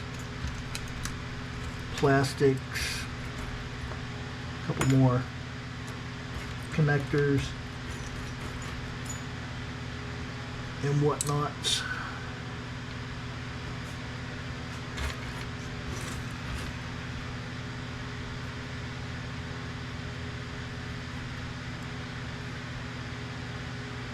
These are those wire ends, wire end. That one's got something in it I need to take apart and find out what it is. If it's brass.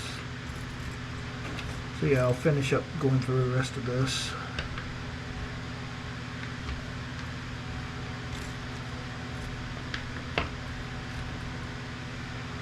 Wire. M&M.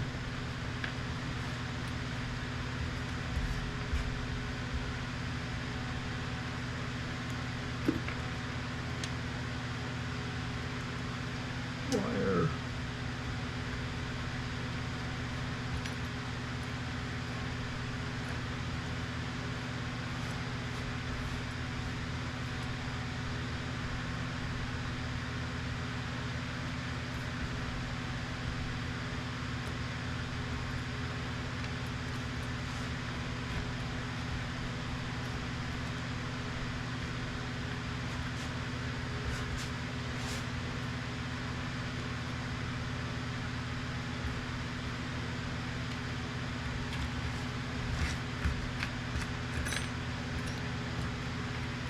I think it's stainless, so I'll toss it over those things.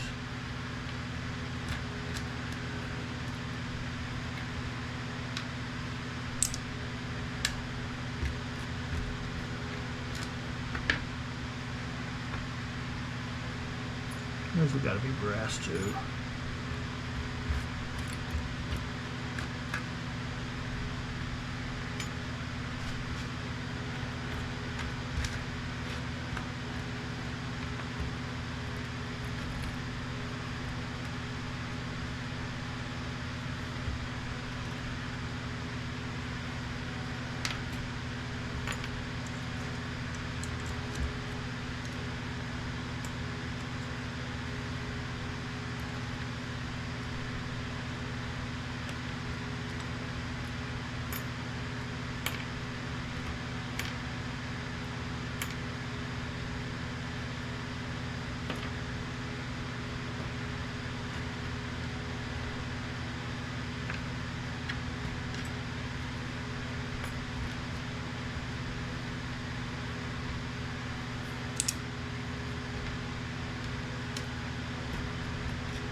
Where all this dust come from?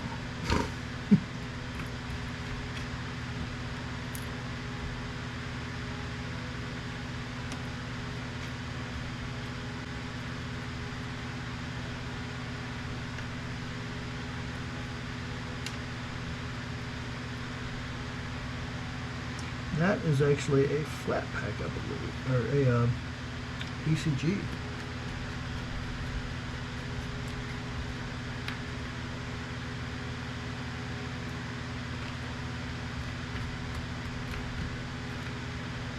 Probably going to go through this one more time. Pull out all these little wires.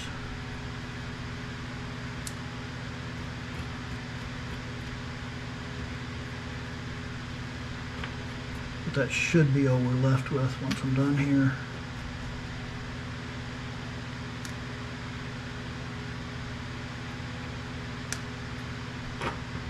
I think I'll keep the quarter.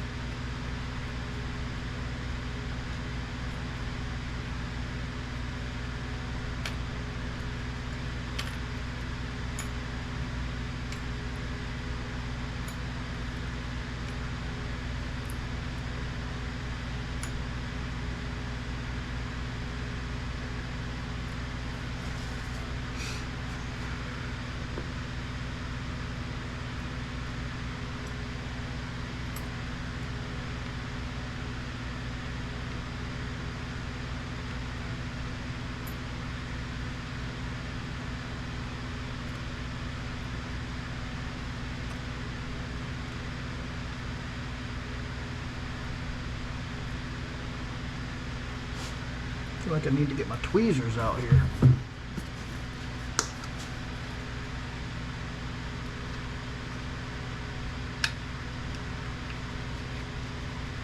Make it a little easier for myself.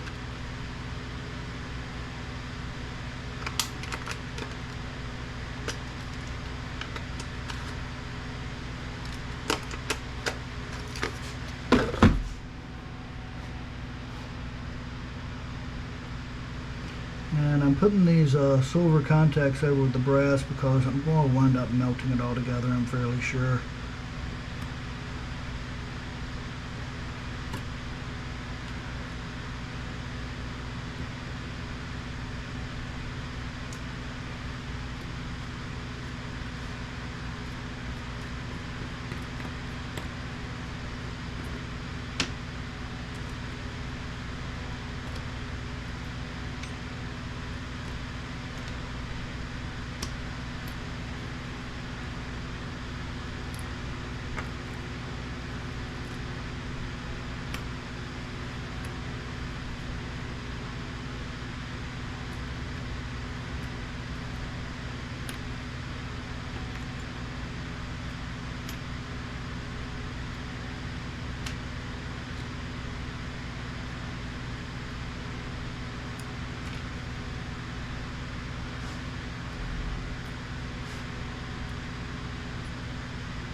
Honestly, I don't know how much of this you guys can see.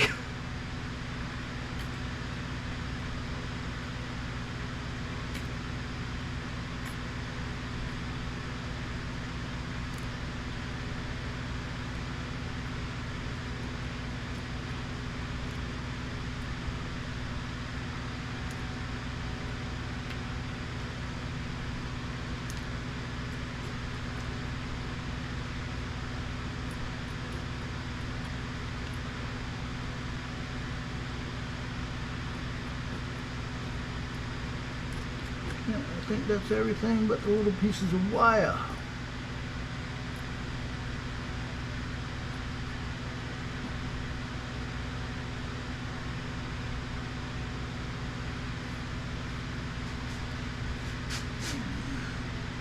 Oh gosh.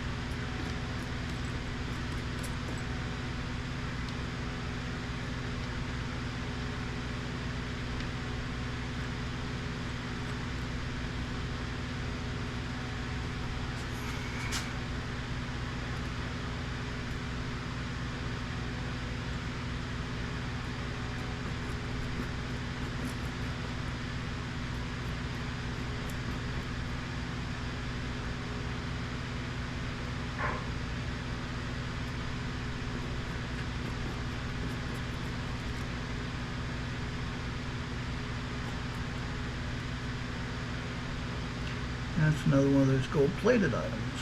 Where did I put that one? I'll put it over here somewhere.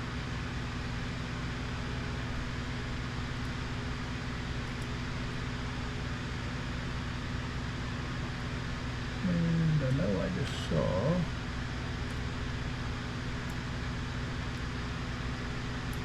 those.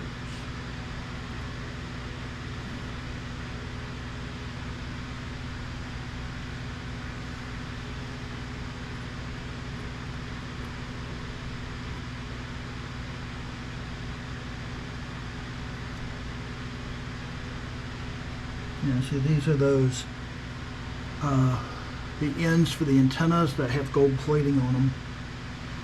And they're now all in this dust.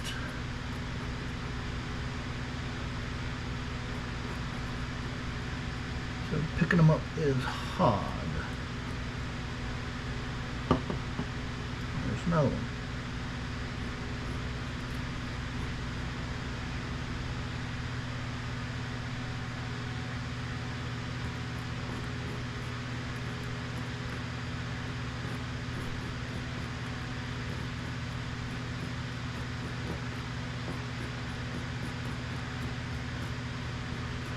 I think I'm about done here.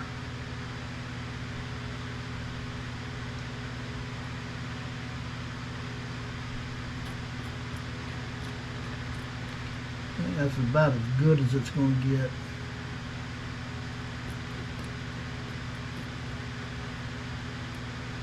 Another one.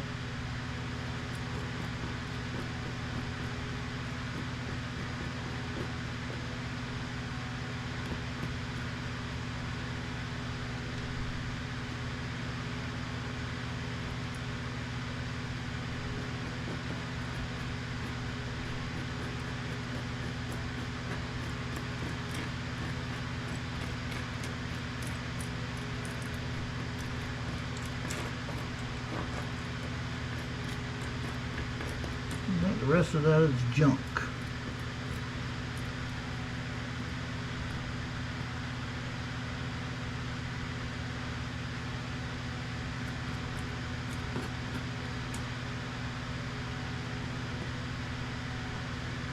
And I keep finding those little gold-plated items.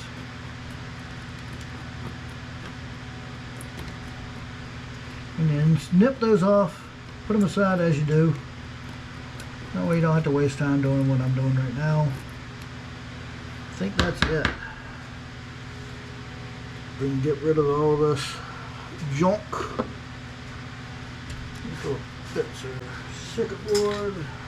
Round those up. This is plastic or wire. This little bit is brass and stuff.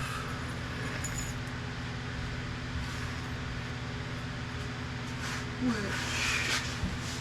my brass container is now empty, so that goes in there. I think this is all brass stuff as well.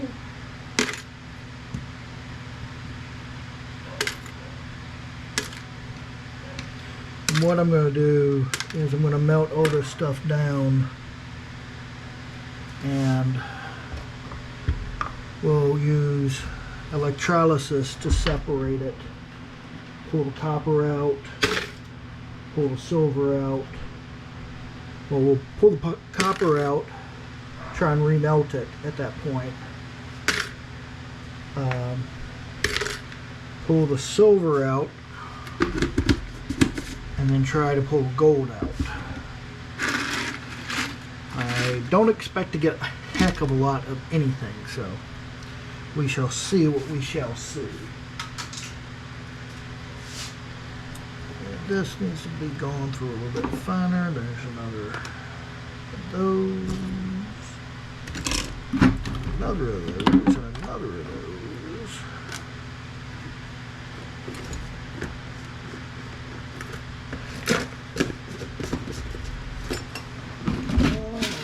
Let's see here. This is for these guys, transistors, which supposedly have silver and gold in them.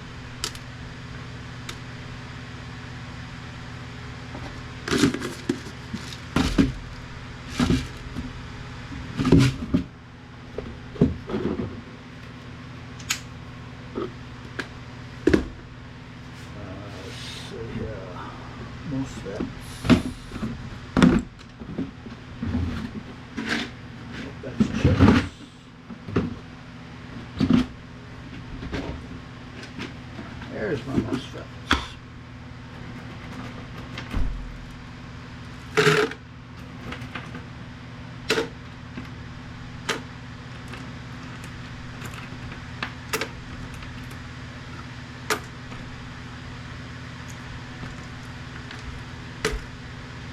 That's another piece of brass.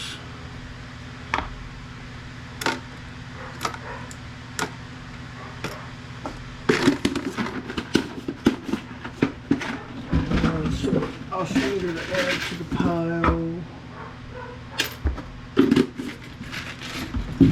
I am actually going to put all of these guys, because they're not steel. Nope, they're not steel. Which to me means they've got to be brass. I'm actually going to dump these in here as well.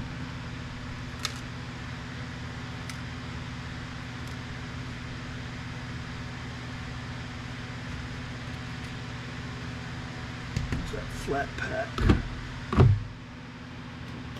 you want to call it.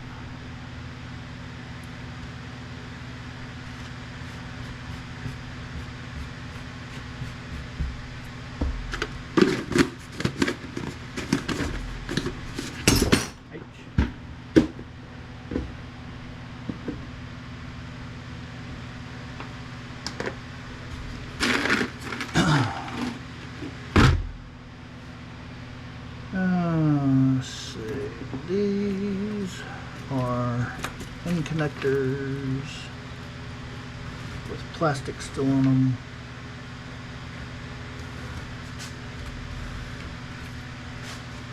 Go over the bucket to have the plastics removed. That's another relay. That's switches.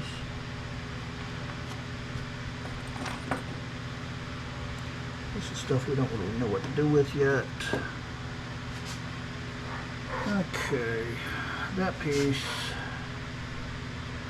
I don't know if there's going to be anything on the top of that or not. Let's crack it in half and see.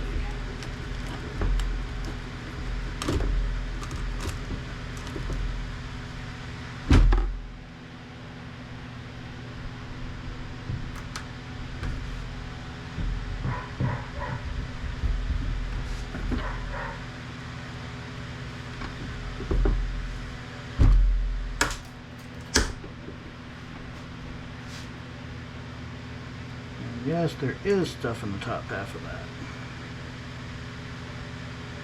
So that will have to go in with chips.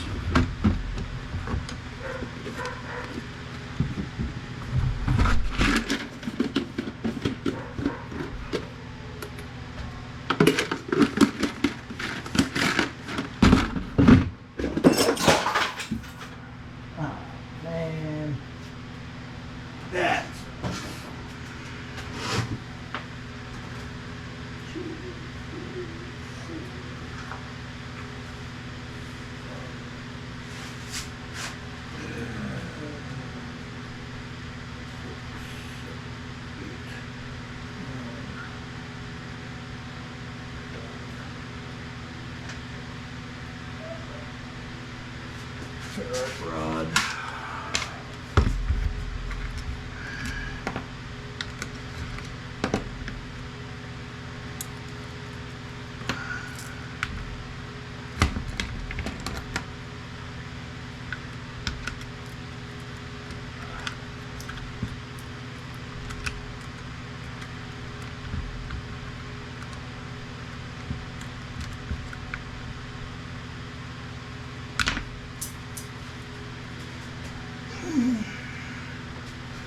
I'm sure there's going to be one or two of these guys not in the right place.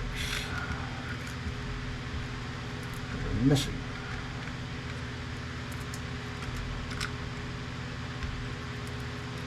How many open spots do I have here? 1, 2, 3, 4, 5, 6, 7, 8, 9, 10, 11, 12, 13, 14, 15, 16, 17, 18, 19, 20. We got long. 2, 3, 4, 5, 6, 7, 9, 10, 14, 19. So I'm missing one.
Looks like I'm missing 3.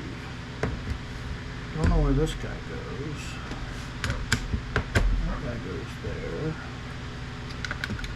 That guy goes there.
Because I found you, but I don't really want you looking for it right now.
Oh, that one's got to be a fucking...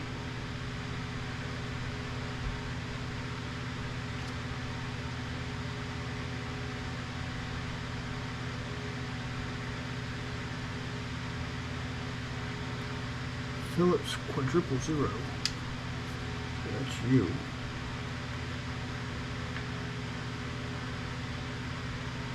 Y triple zero. That's you.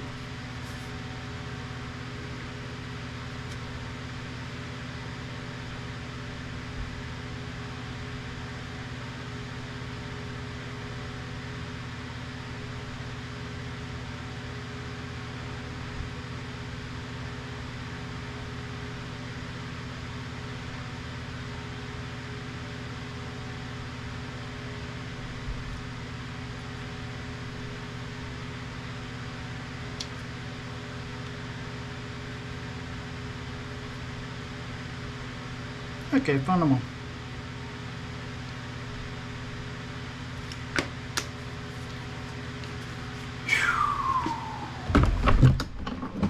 Are you still on?